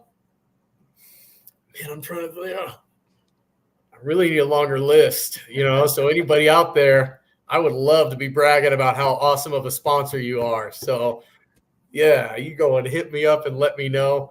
So I wore my Whosoever's hat. This is the Whosoever's are not motorcycle related, but because of motorcycles, I've gotten involved with them. And it is an international youth ministry that is trying to do a lot of the things that I was talking about doing, with just being a positive influence in youth lives and ministering to the Christian church to not be so stinky. I think one of the biggest issues for so many people that would not associate with Christianity is actually Christians and their inability to live out what the Bible says, and just the hypocrisy that's there. And so the Whosoever's are an outreach program for youth, but then they're also ministering to the Christian church, trying to wake them up and teach them what the true church should look like, and that it is about a lifestyle, and it's not about words that you say or boxes that you check on Sunday, but it is a true lifestyle of love and showing grace and forgiveness and compassion and being generous and just all the things that Jesus actually stood for. And so some of my best friends are actually with this. Sonny, the lead singer of POD, was one of the founders. Brian Head Welch, that was one of the guitarists of Korn. Austin Carlisle, that is one of the he was the lead singer of Mice and Men, so he's with this ministry now. My buddy Tyler Armanda, I don't know if I said his last name correct, but he's the drummer for the band Islander. I just saw them in Austin on Tuesday. They put on an incredible show. What's up, Mikey, Chris, Sticky? All those guys are super good buddies of mine. But it's just a really rad ministry that's trying to do good in the world and to actually have action with words. And so that's why I wanted to wear this hat, because I love those people and I love what they stand for. That's what I got, man.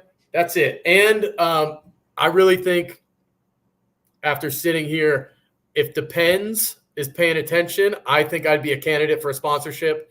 That way I don't have to stand up in this next podcast. So Me too, man, because I got to pee again. No bullshit, dude. I will.